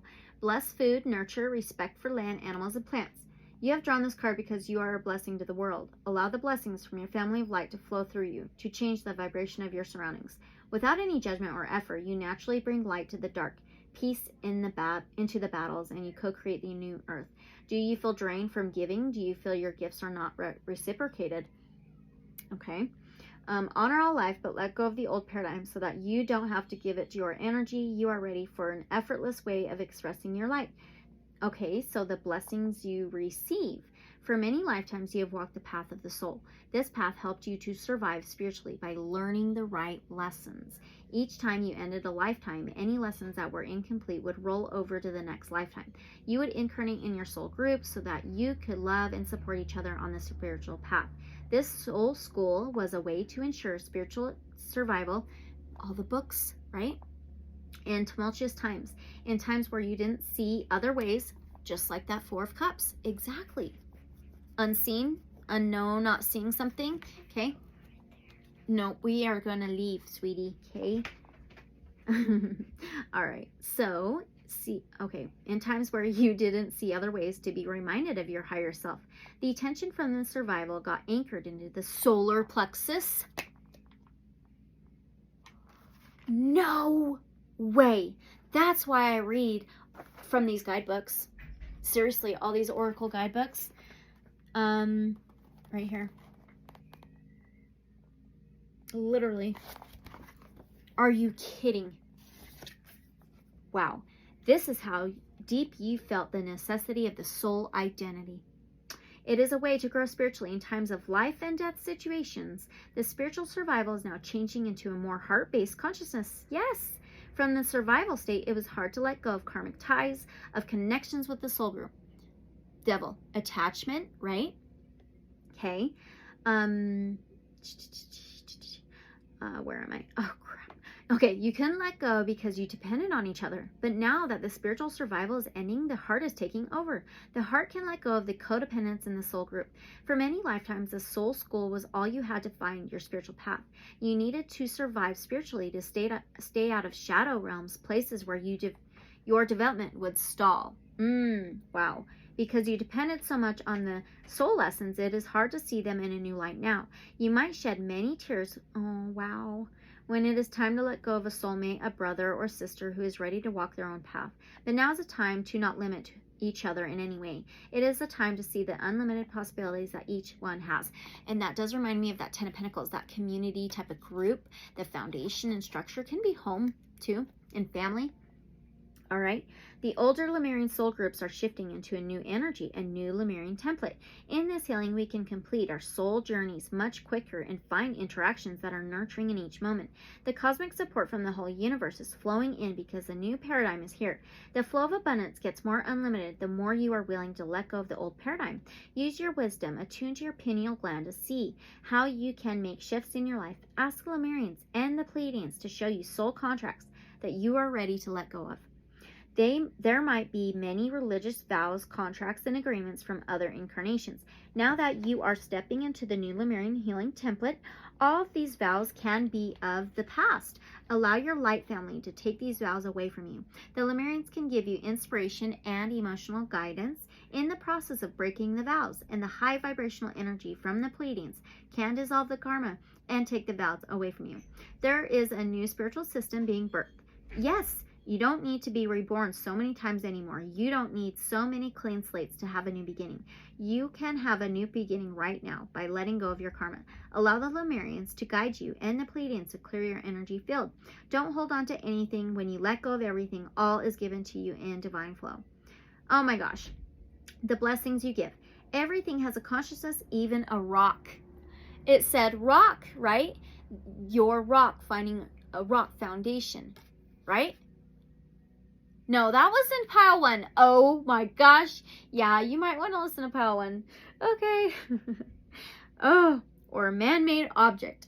When you bless something, you bring in light. That light vitalizes the consciousness, brings it into a higher vibration. You can bless your living space, your working space, and the people around you. And animals, plants, and the earth are also honored by your blessings. Just like water has a memory, every substance a memory. The memory is an electromagnetic record that the water or substance carries. Water is the medium that transmits information across the oceans, through the seas, the lakes, and the rain. Wow, like water, any medium is neutral, but the recorded information gives it a color, a vibration. The book's information? Holy cow. Okay. Oh, geez. Okay. As the earth is entering a new paradigm, much of the recorded information has become obsolete. It can now be sent to the light, where it transforms into a living library of light. In order to allow this process, you can simply give the medium a clean slate. Let all records be cleared. Let them be gone from the molecular structure, and watch the substance come to life, show you more about itself. This substance will then go beyond neutrality into its original states of love and purity. Just like substances, you can bless plants and animals, but now you start to communicate more. Remember that 8 of Wands, communication? And even that 3 of Swords, the communication. It can be communicative ways that hurt the heart, heartbreak. Wow. Okay. The plants and animals are part of a live consciousness. They are part of Gaia, more than a carrier of information. They also transmit cosmic energy. These kingdoms bring you the energy of unconditional love in a dynamic way. This is where your blessing is more focused on communication and healing. The same is true when you bless another human. The energy of unconditional love and compassion is greatly needed in this world. Allow it to pour from your heart to reach many beings. You can do this in a meditation or by being open when you meet another human being. Most importantly, know that you are blessed as a being of light. Allow the many angels, Pleiadians, and Lemurians around you to assist you in this process. They are blessing you richly, letting you know that you are loved. As you receive these blessings, you can give them forward in abundance. So good. So good. I love it. Okay. All right. So that's how you can apply this into your life more. Okay. So the next one is, I was not supposed to use that deck yet. It's all right. Everything happens for a reason, right? Okay. Now, where does the sacred knowledge come from? So we are going to use the Angels and Ancestors Oracle. That is so funny. Okay, Divine Source Light Creator, Guides of Love and Light Only. So where does the sacred knowledge come from? Our pile number 2. We have Air Guardian. Okay, air signs. You might be an air sign or have air prominently in your chart somewhere, very strongly. We have all the signs in our chart, okay? Just saying. But it could be very strong. So air rules the mind, the thoughts, the mentality, the communication, and words. And it says shift your perception. Holy cow. The mind. Air guardian. Let's see. All right, here we go. So where does the sacred knowledge come from? Pile number 2. Change the way you think and you will change your whole reality. The Air Guardian card represents the angels of the air element. Traditionally, air is all about thoughts, thinking, and everything that's happening in the mind. So these angels can help you to overcome any thoughts that have come back to haunt you from the past and to see the world more clearly. They are guiding you to change the way you think about certain situations, as this could be standing between you and greatness. I feel this is like your higher self, your soul, your past life knowledge, possibly the records you hold within your spirit, the Akashic records. Okay, when this card arises, it's an opportunity to learn about your way of thinking. You are being guided to recognize that not all you see is exactly the way you see it. Sometimes the mind can play games, and sometimes our perceptions can be wrong. If you are being challenged or feel that there's a lack of clarity and direction in your life at the moment, there's a good chance the way you're thinking or what you're focusing on has a lot to do with that reality. You are being guided to open your eyes and your mind. Go beyond any limits you have set for yourself and recognize that the way you see the world is how you will experience the world. Opportunities are moving in your direction, but they will only open up for you if you are ready to do the internal work to support them. All right. Okay. Very interesting, right? So the next question we have is what you need to know about the sacred knowledge. And we're going to do the Medicine Heart Oracle. Oh, it got dark fast. Okay, so where does the sacred knowledge come from? So we're going to use the... Wait, sorry. We did that one. Okay, what does pile number 2 need to know about the sacred knowledge? Okay, we're using the Medicine Heart Oracle. What does pile number 2 need to know about the sacred knowledge? Please, Divine Source Light Creator, Universe. Oh. Divine Source Light Creator, Universe. Where does the sacred knowledge come? What? Oh my gosh. What does pile number 2 need to know about the sacred knowledge? My goodness. I keep reverting back to that last question. What do you need to know about the sacred knowledge? Oh, wow. You have Ma'at. There's a white feather. Maybe white feathers are significant. Okay. There is a tarot reader. Her channel's called White Feather Tarot. She's amazing. You may want to check her out, okay? It is the number 30, so that may be significant to some of you, but 30 can be reduced to a 3. So the 3rd house in astrology is ruled by Gemini, Mercury energy, and it represents communication, transportation, journeys, technology, and the 3 can be the Trinity, the triangle, mind, body, soul healing, the life, death, rebirth, right? So, Ma'at. Okay. What do you need to know about the sacred knowledge? Let's see. Here we go. From the Medicine Heart Oracle. All right. Pile 2. A divine reordering is unfolding in your life. Yes, exactly. Edging your soul towards fruition of your higher purpose. The process may seem subtle at first, perhaps not even consciously sensed, as it seeds in the dark, unknowable, generative recesses of the soul. Yet there will be a moment when you feel the inner stirring, the push to give expression to something that has hitherto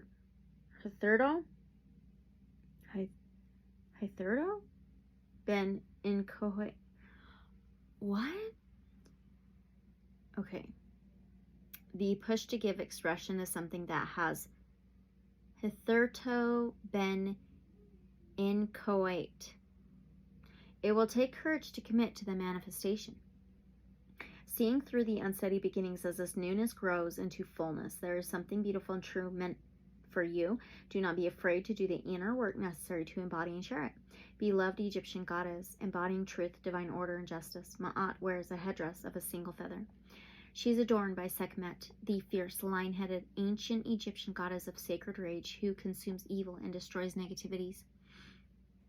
Although Sekhmet is a goddess of war and endings, her epithets reveal her true nature. She is known as she before whom evil trembles, and she who loves Ma'at. Sekhmet is a patron protector of healers and instrumental in clearing away that which stands in opposition to the will of Ma'at, which is the natural spiritual order of divine justice. Yeah, so these balanced forces, right? A balance, a justice, a truth. Ooh, you may be a truth seeker, okay? So now,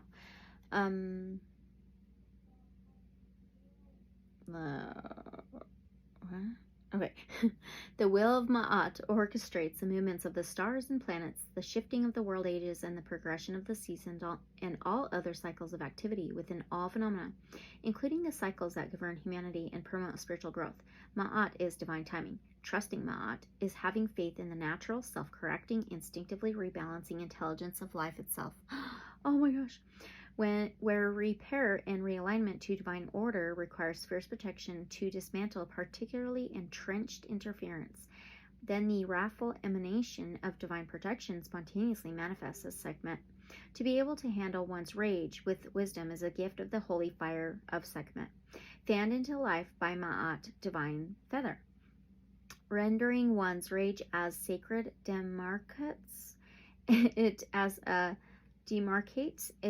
power to be processed in service to soul healing, rather than a destructive weapon to be unconsciously hurled into the world or intentionally directed toward others.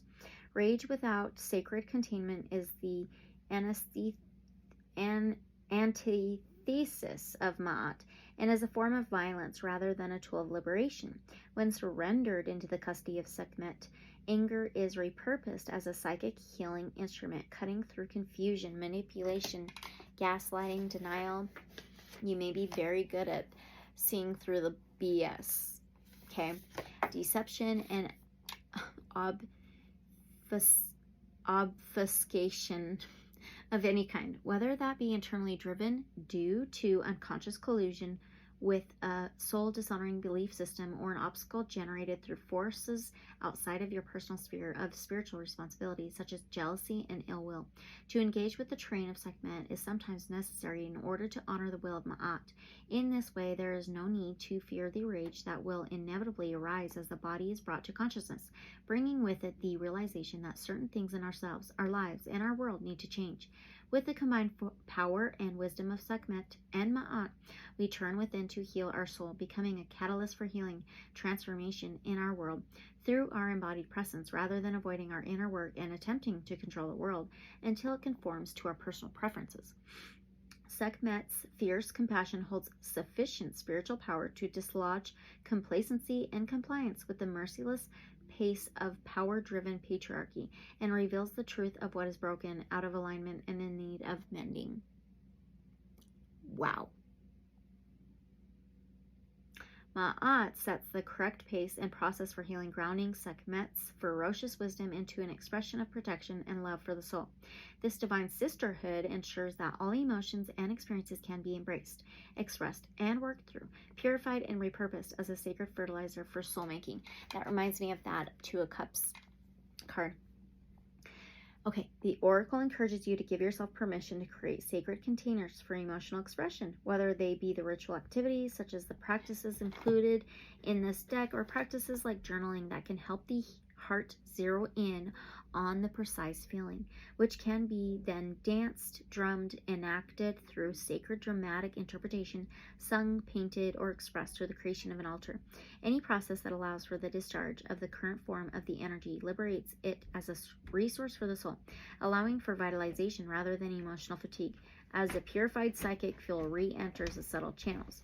If you were to rest in a place where fear was a distant voice, rather than a compelling or a controlling one, What would you identify as needing healing change within you and your life in order to facilitate greater spiritual alignment?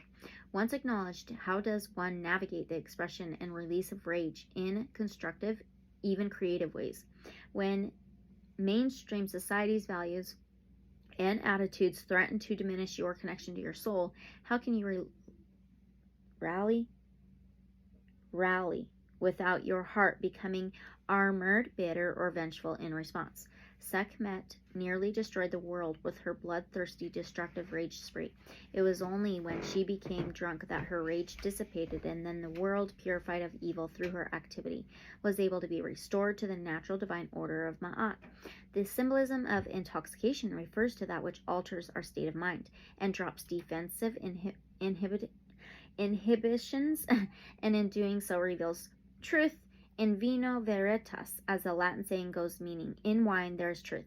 For one to become drunk, symbolically and spiritually speaking, one partakes of that which creates altered states of pleasure, and this can only take place when connected to the body, the vehicle through which drunkenness, symbolic or otherwise, occurs. Wow. To be drunk with love requires a shift from fiery rage to the uninhibited opening to love, a task which only the heart can accomplish. No matter where your emotional healing journey may take you, or how fierce your emotions may become, if you trust your process, you will enter your rightful divine destination, the peaceful, righteous temple of Ma'at.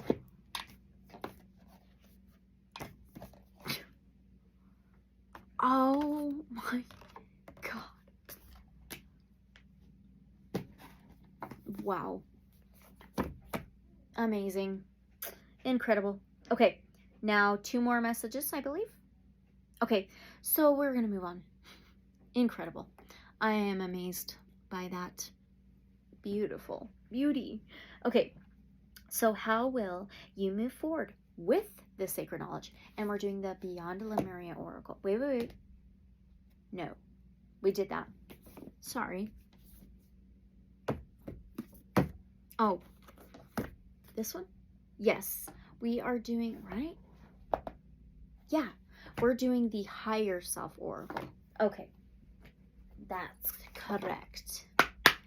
All right, so how will pile number 2 move forward with this sacred knowledge? From the Higherself Oracle, how will pile number 2 move forward with this sacred knowledge? Thank you. It says go within. By going within. Oh. Oh, yes. Connecting to your center. Amazing. I'm going to have to come back for pile number 3. I am so tired. Okay. All right, here we go. No. There we go. All right. So this part is said by Ma Jaya Sati Bhagavati. Quiet the mind and the soul will speak. Holy cow. Okay. Housed within each one of us is a bright, loving spirit that is connected to all that is. This spirit knows no lack or limitation or restrictions. It is safe and secure and is aware of your true purpose. Yes. If you are seeking solutions, questioning your belief systems, or seeking harmony and peace within your life, take some time alone to connect to your higher self, which is the spirit that lies within you. In order to connect, allow space for the illumined thoughts of your higher self or for higher consciousness to enter your mind and withdraw from the outside world. Oh my gosh! The solutions that you seek are always available to you via your higher self, but only if you silence the mind to hear them. This calls for meditation.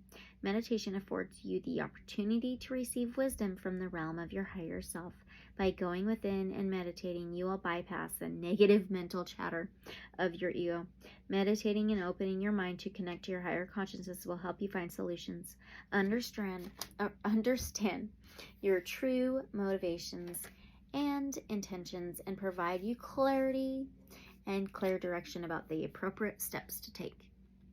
To go within, close your eyes, then place one hand over your heart chakra, center of your chest, and then over the solar plexus, stomach region. Yeah. exactly this whole freaking time? What?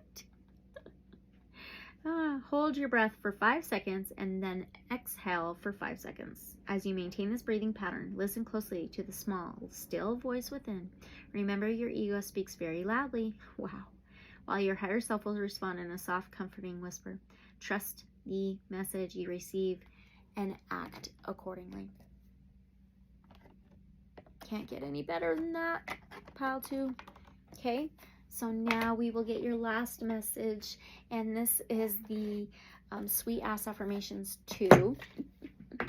They're fun. They go really well with each reading. They're always on point, and they make me laugh sometimes. So, all right, pile 2. Divine Source Light Creator, Guides of Love and Light Only. Can we get our pile number 2's last message about their sacred knowledge that they carry within?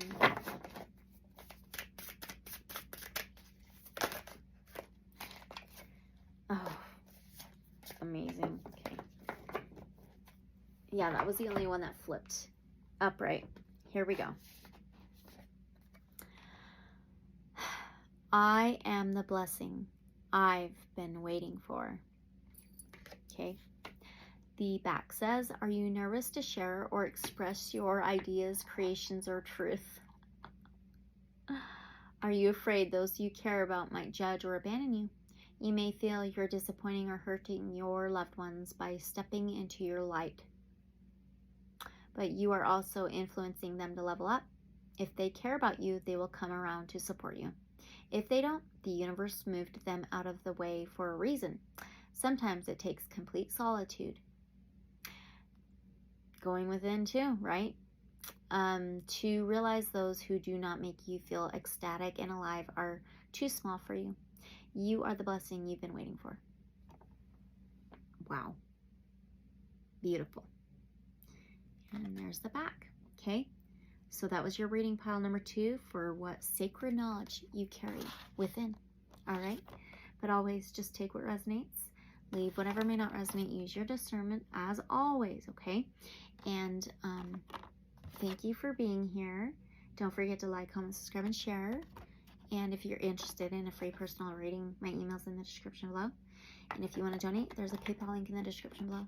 But I'd love to know how this resonates for you in the comments below, or you can email me, okay? All right, guys. And that is it for your reading. And unconditional love and light, so be it. And I'll see you guys later. Thanks again, pile number 2. Bye. All right, welcome, pile number 3. Oh, do not mind my son. You chose Shiva Lingam. These are really interesting stones. Along with card number 28, Gracious Receptivity. Look at all the blues and the violets. This does remind me of the throat chakra, third eye, and even the crown. The hummingbirds may be significant. The butterflies may be significant to you. Maybe you've heard of Shiva Lingam. Maybe you want to look into the properties of the energy, the properties of that stone.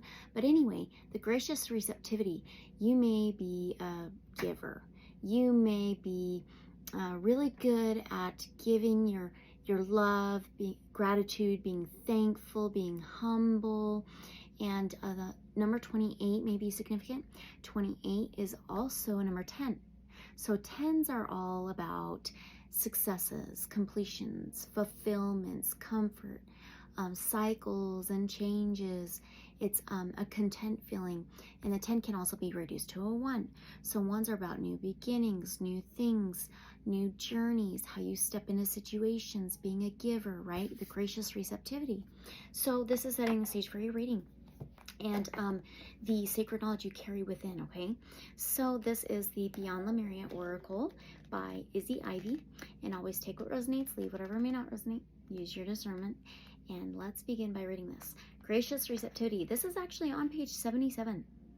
So 7s may be significant to you in some way. So if you could see that. 7 is a number 14. 14 may be significant, but it's also 5. 5s are changes, transformations, and it can be challenges as well. Being such a giver may bring us certain challenges. If we give all the time and don't receive, it can kind of backfire a little bit. So I get it. All right, so let's read this for you. Pile number 3. Gratitude. Being thankful, receptivity, giving without expectation. How worthiness and self-love can affect your capacity to receive and to give without depletion. Overflow over obligation. Thriving over surviving. Gifting economies. If there was a manual for optimal human experience, one of the most potent points would be gratitude. It is the backbone of all spiritual practice. Writing a list of the things you are grateful for has been scientifically proven to have a profound positive effect on the mind and nervous system. When we shift our perspective from what we are lacking, needing, and desiring, we temporarily replace the survival factor with the resonance for thriving. When we acknowledge the miracle of our existence and how far we have come, despite the challenges, yes, it can bring back our inner smile. Gratitude can enliven an attitude of, I've got this.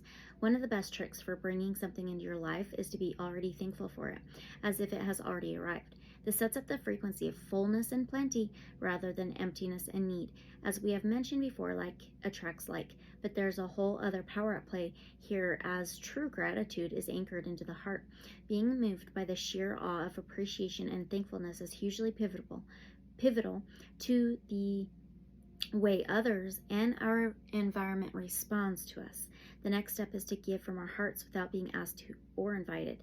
When we emanate a field of new earth consciousness, giving can free us from expectation just by knowing that we can all thrive together when everything flows as a system of gifting. Okay, Burning Man's festival is a blueprint of this. Wow, maybe you've been to a festival like Burning Man or want to go. Maybe not. Okay, yes, others may take advantage, but if you drop the fear of this outcome, it is quite likely that those of this frequency will also fall away. Holding up a beacon of light this way creates incentive and inspiration to those around you. As their cup fills, it unlocks space within them for resources in other areas. Thus, this giving overflow has a domino effect from person to person. Receptivity is a critical factor in the art of giving. Those who struggle to feel they have the resources to give may also have trouble receiving. Some do not feel worthy enough to receive even from themselves. As mentioned, heart energy is key to gratitude and receptivity. Here it brings us to self-love and how important it is for feeling full enough so that our overflow that doesn't deplete. When you allow yourself to receive from those in their hearts, joyous overflow and give from a place of beyond expectation or obligation, a whole new paradigm reveals itself. You will discover a new way of thriving. Giving and receptivity is a two-way flow. Each allows space for the other. When we are in our hearts, we have limitless resources, and that starts with gratitude. Could gifting economies be the seed for a more joyful new paradigm of making the world go round? Consider your relationship with gratitude, how comfortable you feel receiving and what you love to give. Are there themes that allow you the joyous overflow of giving without limitation? How can you add this to the lives of others more often, away from the fear that you will get used up if you give without guaranteed reciprocity? Are there areas where you are overextending yourself? Can you give more from areas where you are stronger and have more skill and capacity? Right now, you may feel you have a little to give. If so, allow yourself to receive more. The gift of the sun on your face on a winter's day, or a compliment from a stranger. Maybe it's winter where you are. Wow. Okay. Compliment from a stranger. Allow yourself to drink every drop. After all, it is up to you how deeply you wish to drink of the gift that is shared. Often we take only a little sip, even when there is so much more we could appreciate. And yet it is beautiful when you give to someone and they light up and receive it fully. Gratitude, self-love, and self-worth are interwoven with the capacity to receive. Together, they nourish your soul. Step into your heart space by listing all you are grateful for and notice how full you start to feel. From this place, your gifting capacity can spiral upward. That's awesome. Okay. All right. I don't know what I can't remember the properties of this Shiva Lingam, but I feel it's very grounding. So I'm curious. I'm going to have to look that up.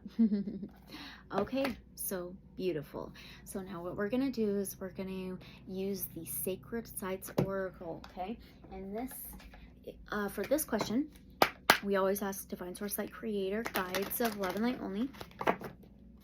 What sacred knowledge does our pile number 3 carry? Let's see what you get. What sacred knowledge does our pile number 3 carry? Remember, this is a general reading. We're all unique in our own ways. But what sacred knowledge does our pile number 3 carry? Delphi. Wow. And it says, know thyself. Wow. There's these sphinxes on here as well. Kind of like a sphinx. Almost like a griffin. Ooh. Maybe that's significant. Okay. Let's find out where this is, what sacred knowledge you carry within. And this is Delphi, Greece, page 86. Maybe you've had a past life in Greece. Okay, so the energy focus is wisdom. Oh, I love it. So location is focus, Greece, lower world, past. Know thyself. This teaching was embraced by the mystery schools of the ancient world, whose secrets were withheld from all but initiates, and was engraved in the temple of Apollo at Delphi. Self-knowledge is the root of all advancement. I was wondering about that, like this root chakra kind of thing, possibly connected with the Shiva lingam. I'm not sure. I'm not sure, but I'm picking up on that energy, okay? So now, is the root of all advancement. This card invites you now to be completely honest with yourself. Okay, do you acknowledge your fears, worries, doubts, or do you sweep them under the carpet? Can you admit your real likes and dislikes, desires, resentments, and sorrows? You're being asked to take off your mask and reveal your true self. Once you lay yourself bare, you will learn what you need to do to know in order to heal and grow. When you truly know yourself, nothing and no one can overpower you. Knowing yourself is the ultimate wisdom. So yes, that goes so well with that, because it's like, you know, when we are like people pleasers, we may do this subconsciously when we like say yes all the time. We give, and we don't say no, and then we keep our feelings and emotions in about it. We want to say no, we don't feel like doing it, but we say yes anyway. This is constant give, please, right? So, wow. Okay, middle world is a present. As you look at the depiction of the ruins at Delphi on this card, do you hear the whispers of your inner oracle as it summons your soul back to your temple with prophetic words and visions? Here, Pythia, the great oracle of Delphi, received messages from the sun god. That talked about on a winter's day, the sun shining on your face. Okay? All right, Apollo, she shared her prophecies with all who sought knowledge, and rich offerings were made to this revered wise woman. Okay, yet eventually the oracle's reputation waned following invasion by barbarians and an earthquake in 83 BCE. Pythia asks now that you reconnect with the seer within you. Yes, that does remind me of that third eye, and then that throat chakra of the authenticity, even third eye. Okay, intuition, authenticity, true you, know thyself.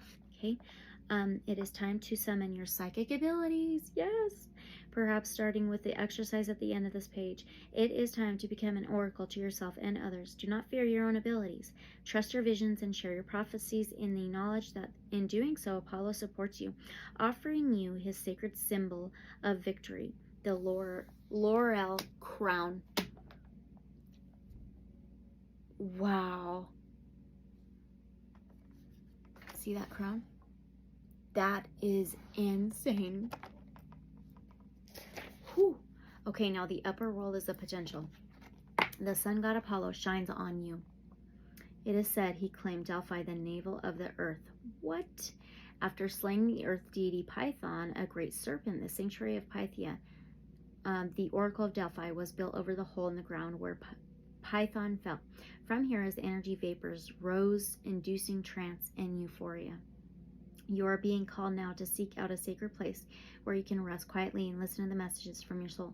Connect with the light, not just with those rays from the fiery orb of the skies, but also with the glow that radiates from inside you. Wield your power, feel your confidence soar, prepare yourself to expand. Are you reluctant to speak up? Yeah. Okay. Ooh, always feeling that others are wiser than you. Know that your previous experience, your knowledge, and your deep wisdom qualify you to make your voice heard. Okay, here we go. Consultation of the Oracle. Take a deep breath in and out, and imagine a bright light where your stomach is. Now, while you continue to breathe steadily, expand this light throughout your whole body.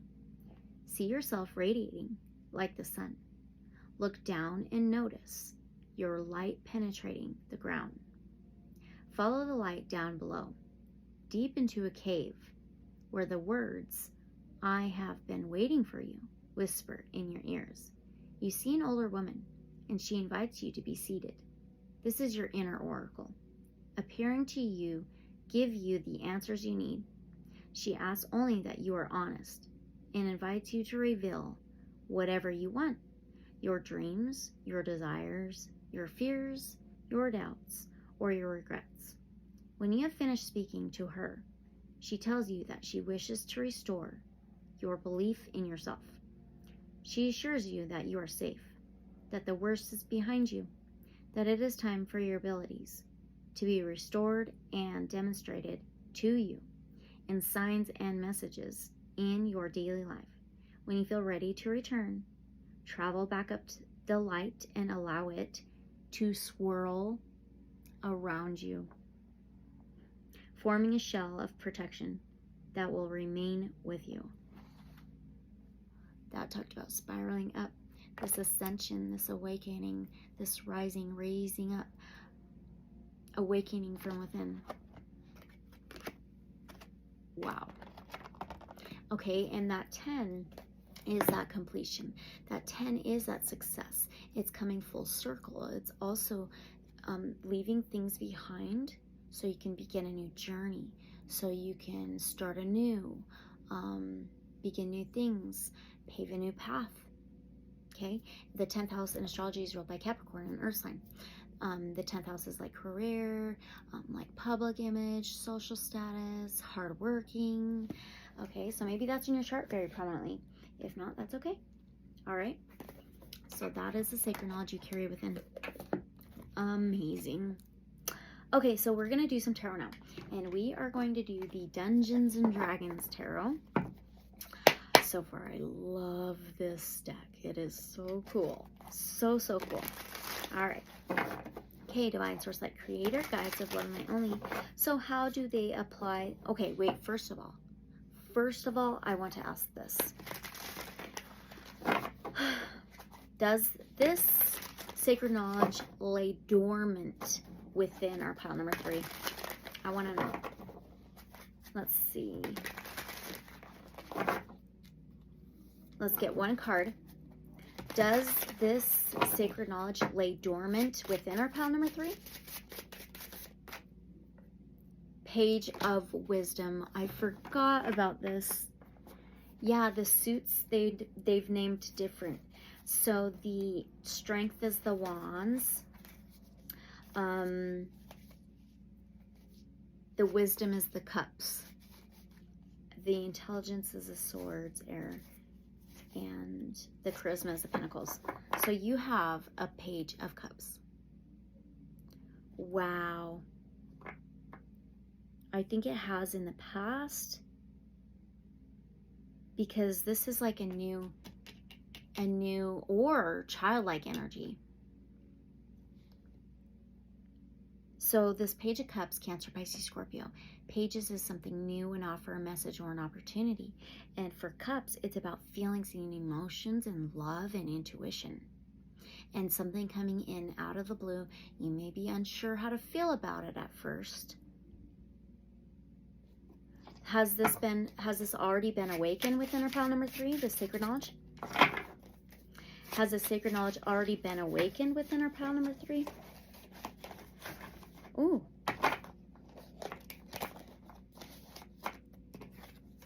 The Hangman.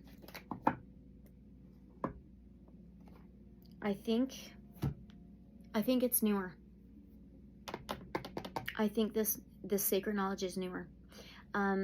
Because the Hangman's a major arcana. Major arcanas are life-changing events. Nothing will ever be the same. Okay, they're like consequences. So here's the Page of Cups, the Page of Wisdom.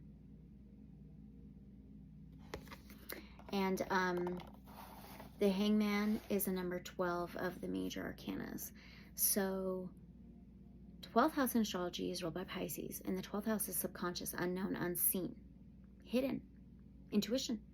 And then it can be reduced to a 3. 3rd house in astrology is ruled by Gemini. It's got Mercury energy. It is communication, transportation, journey. So the Hangman is limbo, stagnant, upside down world, upside down reality, things being flipped, seeing things completely different. And that reminds me of that third eye chakra too. So I feel this is being awakened. It's like it did lay dormant before, and now it's new. It is coming in. Hangman. Wow. Okay, now, so how will our pile number 3 apply the sacred knowledge throughout their life?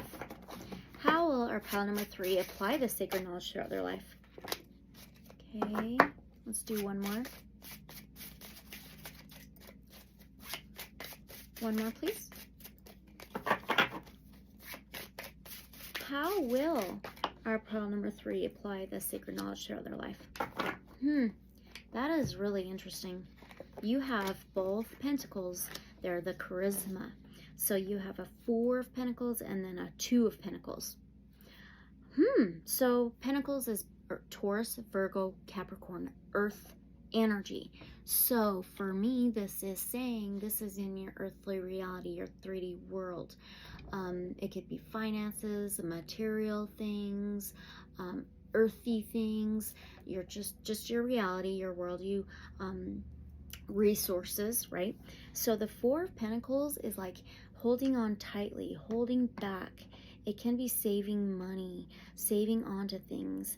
And then the 2 of Pentacles is about trying to balance things. It can be anything that's imbalanced in your world. So I feel you're going to apply this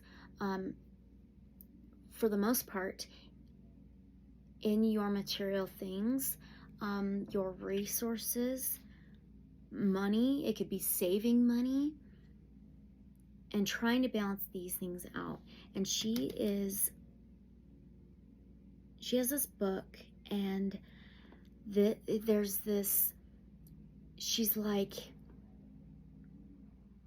there's all these swirls everywhere. Look at the dragon in the fire. Look at the swirls of his like smoke or breath, the breath. Okay, and then the 2 of charisma, the 2 of pentacles. She's got her hand up, and there's this swirl, and she's like tying this little devil up, like taming him. Holy cow! Wow. So I feel whatever's imbalanced that keeps you back, keeps you kind of contained, right? I feel this is what you're going to apply the sacred knowledge to even things out. Oh, cool. Okay, so now,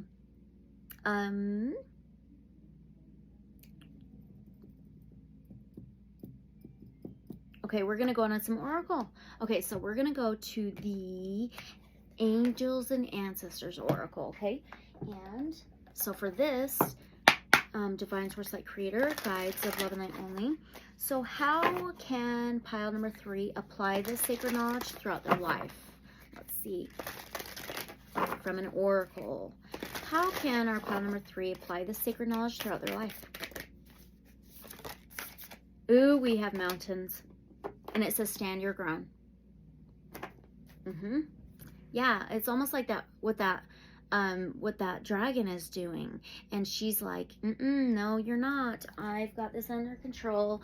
I've got the knowledge right here in front of me. Mountains, that very firm foundation. We talked about the roots, right?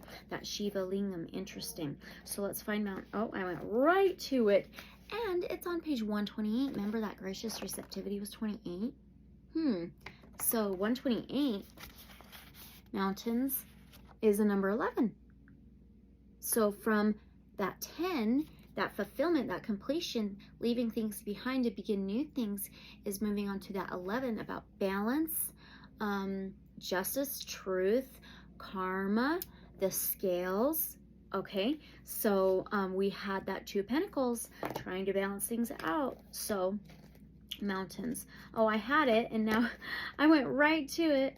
Oh, okay, that's so funny. All right, how can you apply the sacred knowledge throughout your life? And it says hold firm. Darn Mercury shadow period retrograde. It gets me. All right, pile 3. Hold firm to what you believe in or are focusing on, because it is absolutely right. Know that heaven and earth are supporting you. Mountains are strong and wise. Wisdom, okay? They are rooted deep in the earth and reach high into the sky. They have been where they are for thousands of years. They have been home to animals. They have been climbed by humans, and they have seen seasons come and go. No matter what has happened to them, they have remained strong, immovable, and unshakable, and they offer the spiritual energies of strength and resilience. Mountain energy is powerful because it's firmly rooted in the Great Mother and reaches high to the Great Father. If you're feeling challenged or pressured at this time, know that your spirit is more powerful than you think. You are resilient and grounded, and the energy and air of the mountains is giving you the unshakable strength to be who you are. Take time to root yourself deeply in the energy of the earth before welcoming in the energies of heaven. If you're not sure what you need to do next, the mountain card invites you to stay exactly where you are. Talk things over with those around you and know that change will come to you. You will be whole and well at the end of this current situation, and it will not stand in the way of your future growth and expansion. Okay, beautiful. And how you need and want to stand your ground when you want to speak up, what truth you want to share your truth, right? And no more fear, no more doubt, no more being held back, tied up, blocked, contained, right? Okay, so now onto another oracle, and for this one we are doing the Lemurian Starchild Oracle. Okay, all right, divine source light creator, guides of love and light only. So for this, where does this sacred knowledge come from? Let's see if we can get detail the best we can. All right, where does this sacred knowledge come from with our pile number 3? Abundance. I've seen that card too shuffling, and it's a number 7. So remember, we've seen page 77. Maybe you're seeing a lot of 7s. So the 7th house in astrology is ruled by Libra, an air sign, and it is the scales. It's relationships, partnerships, marriage. It's also balance and unity and harmony. And it says abundance. And it says fullness of source, enough for all, open. Okay, so where does the sacred knowledge come from? And this is going to be within source. It's source. There's 10 categories here. So page 31, 7. So 38.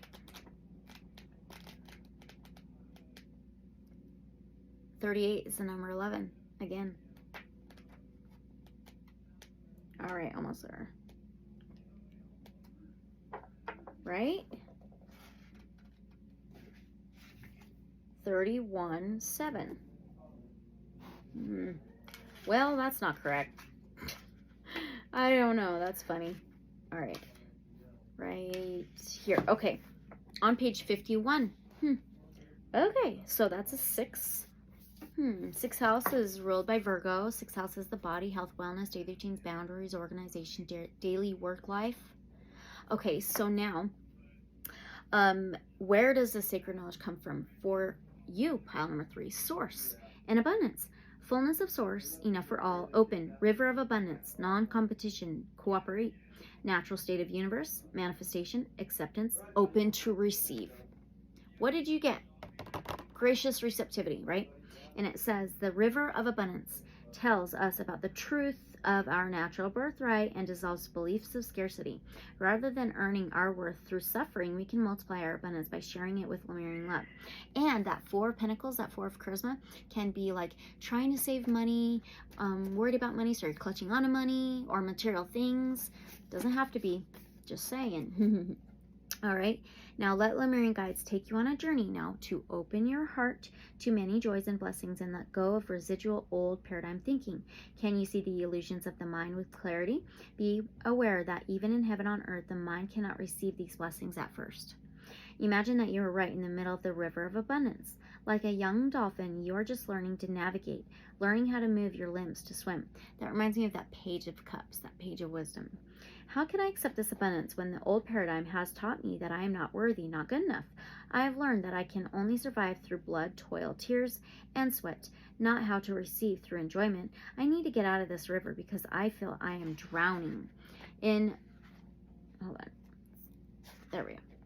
In complete panic, you try to work yourself to the side of the river. The sounds of the waves are getting louder, almost deafening, when you start to recognize the voice of the Lemurian elders in them. Remember that you have swum in this river many times. Remember that you were a dolphin and a mermaid, spending joyful lifetimes in this river. Remember that by receiving joy and abundance in your heart, you get into a natural flow and ease. Remember this effortlessness that is your divine birthright, Lemurian Starchild. You take a deep breath and you allow all the tension to be washed from your shoulders. Now you are recognizing pristine Lemuria. You are feeling divine grace and gratitude. Did you see the camera? Gracious receptivity. Wow. That the river has taken you here. You simply know that you are abundant. You know your divine right. Further down the river, flowing beyond Lemuria, the river is surrounded by the paradigm of the old earth. See how your river of abundance flows effortlessly through this paradigm, without any interruptions, invisible to those who can't see the new earth. Third eye, or the hangman too, right? Seeing something different, seeing a whole new perspective, seeing truth. Okay. Oh boy, where am I? Okay, it still flows through there in full glory, and you are cared for by the whole universe. At the sides of the river, you now see people shouting at you with messages of fear. They are warning you that life is dangerous. Wow. That you should not take a chance. They say that you might lose everything if you don't follow the rules of the old paradigm, that you should let your mind take control. Yet you are carried by the river of abundance, unaffected by the density of the old paradigm. Look how beautiful this river is, you say, but if you can't see it, that's okay too. The river flows further until you are fully on the new earth. See how you are welcoming more and more dear ones to the new earth, simply by expressing the truth of your heart. Okay, the affirmations of abundance says, everything is available to me in this moment. I receive and give this love with thanks. I am richly blessed in every way. And that ends on page 52, which is a number 7. I love it so much. Okay, so that's where it comes from. You maybe feel a connection with Lemuria, dolphins or mermaids. You don't have to. Okay. A river of abundance. So cool. Okay, pile 3. Now for this one, we are going to do the Medicine Heart Oracle. Such a good one. Okay, Divine Source Light Creator, Guides of Love and Light Only. So what does pile number 3 need to know about this sacred knowledge? What does pile number 3 need to know about the sacred knowledge they carry?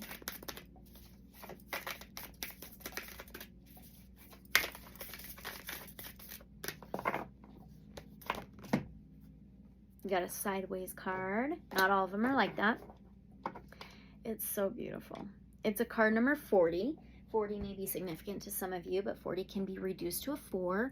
The 4th house in astrology is ruled by Cancer, a water sign. The 4th house is home, family, structure, stability, solid foundation. And so it says collective of the Southwest. So let's find that in the guidebook.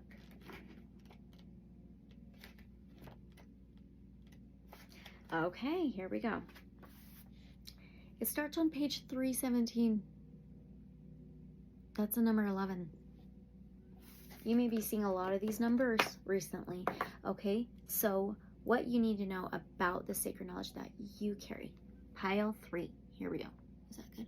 Right there. Your dreams are your own, yet they are part of a greater collective human dreaming. New Earth. Your healing journey is your own, yet it is part of a greater collective human healing. Your individual spiritual sovereignty is distilled through intentional navigation of the collective energy fields of humanity's thoughts and feelings.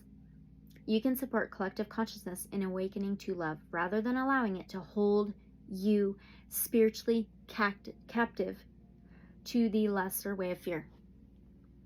Exactly. No more containment, right? Break free from any collective madness by seeking the sanity of sacredness within. Oh my gosh, through affirming your spiritual independence, you will more readily create your contribution to uplift the collective into the wisdom of the heart. At the Southwest in our divine feminine shamanic medicine mandala, we enter the place of dreaming. Collective dreaming creates our experience of our world, society, ourselves, and let's see. My fiance is working from home today. Each other. Such dreaming is an amalgamation of humanity's unresolved pain and hopes for the future. It is formed by ongoing ideation of the conditioned mind, continually projecting onto reality, and constantly interpreting events to be good or bad, rather than openly and directly experiencing life free from positive or negative interpretation.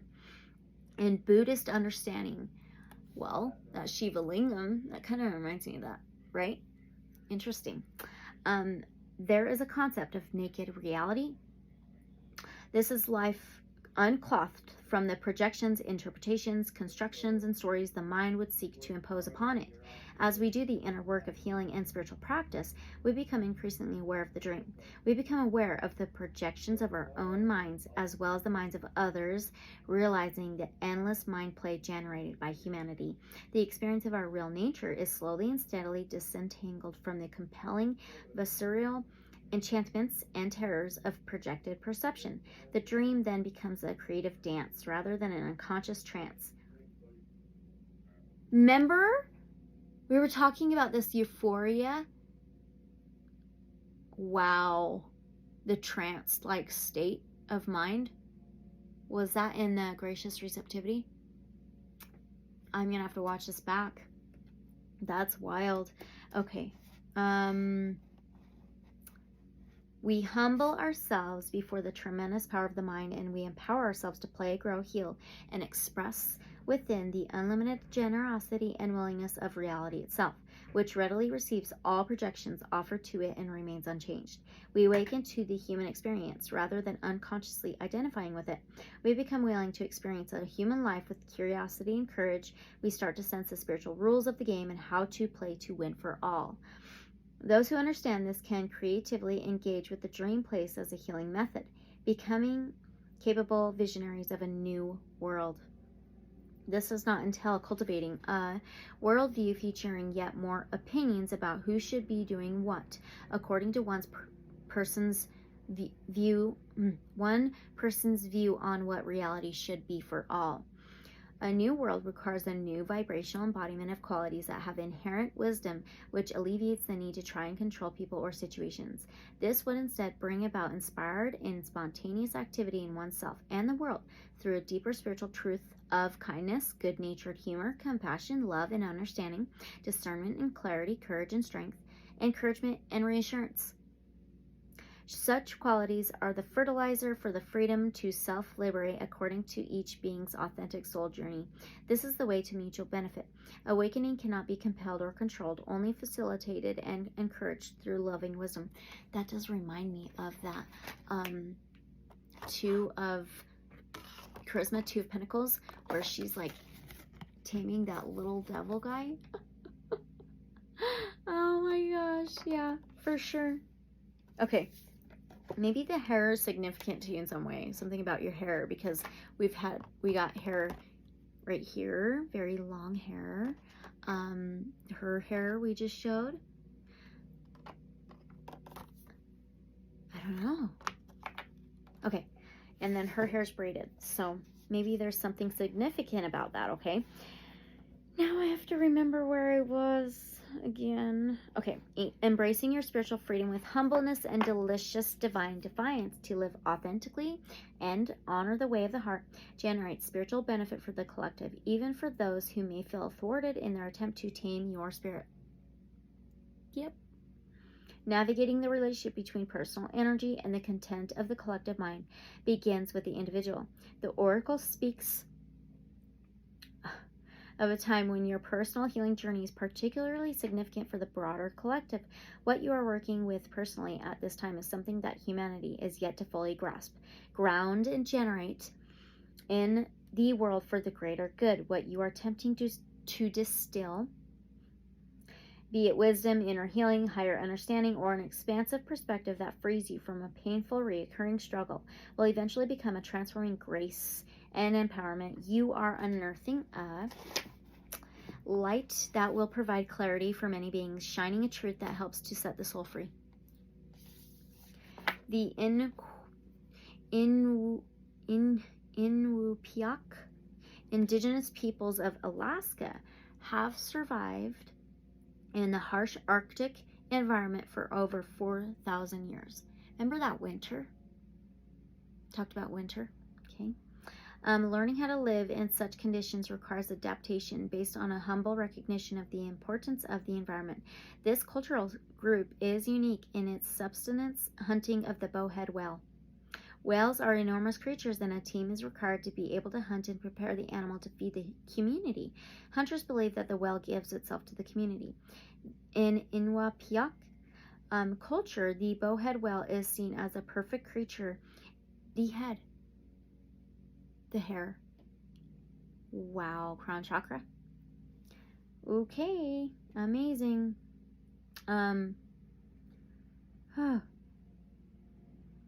I do this every time. Okay, the bowhead whale is seen as a perfect creature, and the hunting process of such a divine creature is sacred.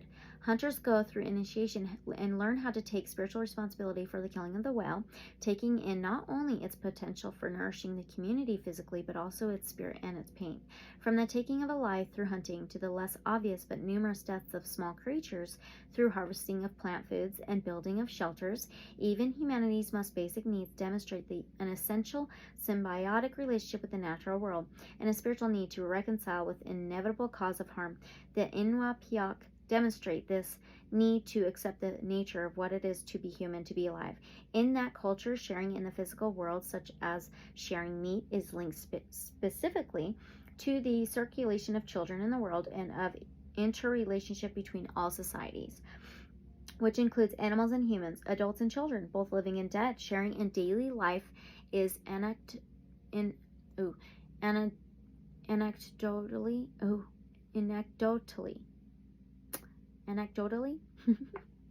related as the most important quality. Sharing is a way to mediate and metabolize the complexity of lived experience and of death, and to support lives, such as through provision of food and the raising of children that represent the future of the people.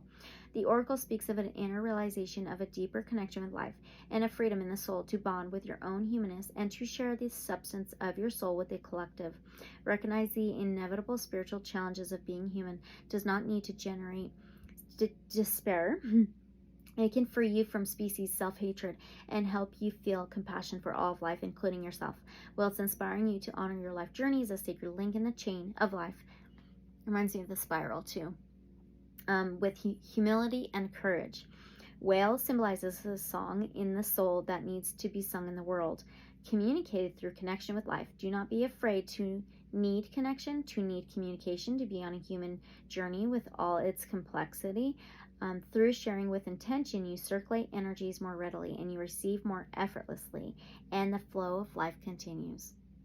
Whale, move slowly. If you are working on deep material at present, material world, there may be a lull in the outer world manifestation. Do not fight it. Trust that the inner world will yield divine dividend with grace. And that ends on page 321. 321, it's a countdown.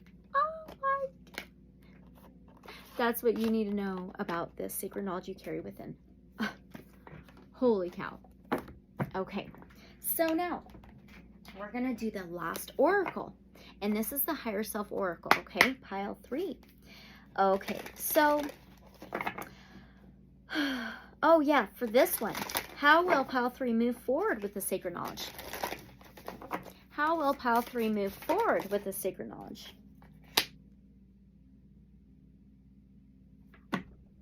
Exactly. Divine timing. 3, 2, 1.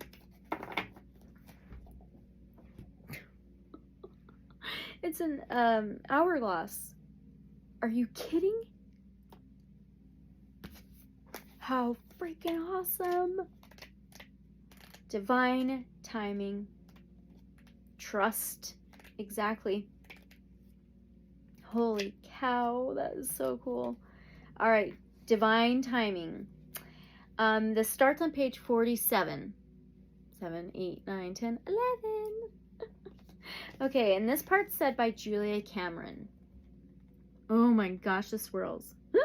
Oh, how cool. Okay, today I accept divine timing. I allow the pacing of the universe to be my own.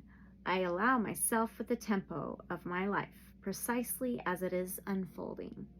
Okay, as spirits, the desire to learn, grow, and create is deep and fueled by a strong yearning to transform and evolve. However, learning and creating take time. The process of learning involves many steps forward, missteps, setbacks, and leaps. We must apply what we've learned so that we can see and experience real growth within ourselves. During this process, we must be patient and have compassion for ourselves and forgive ourselves.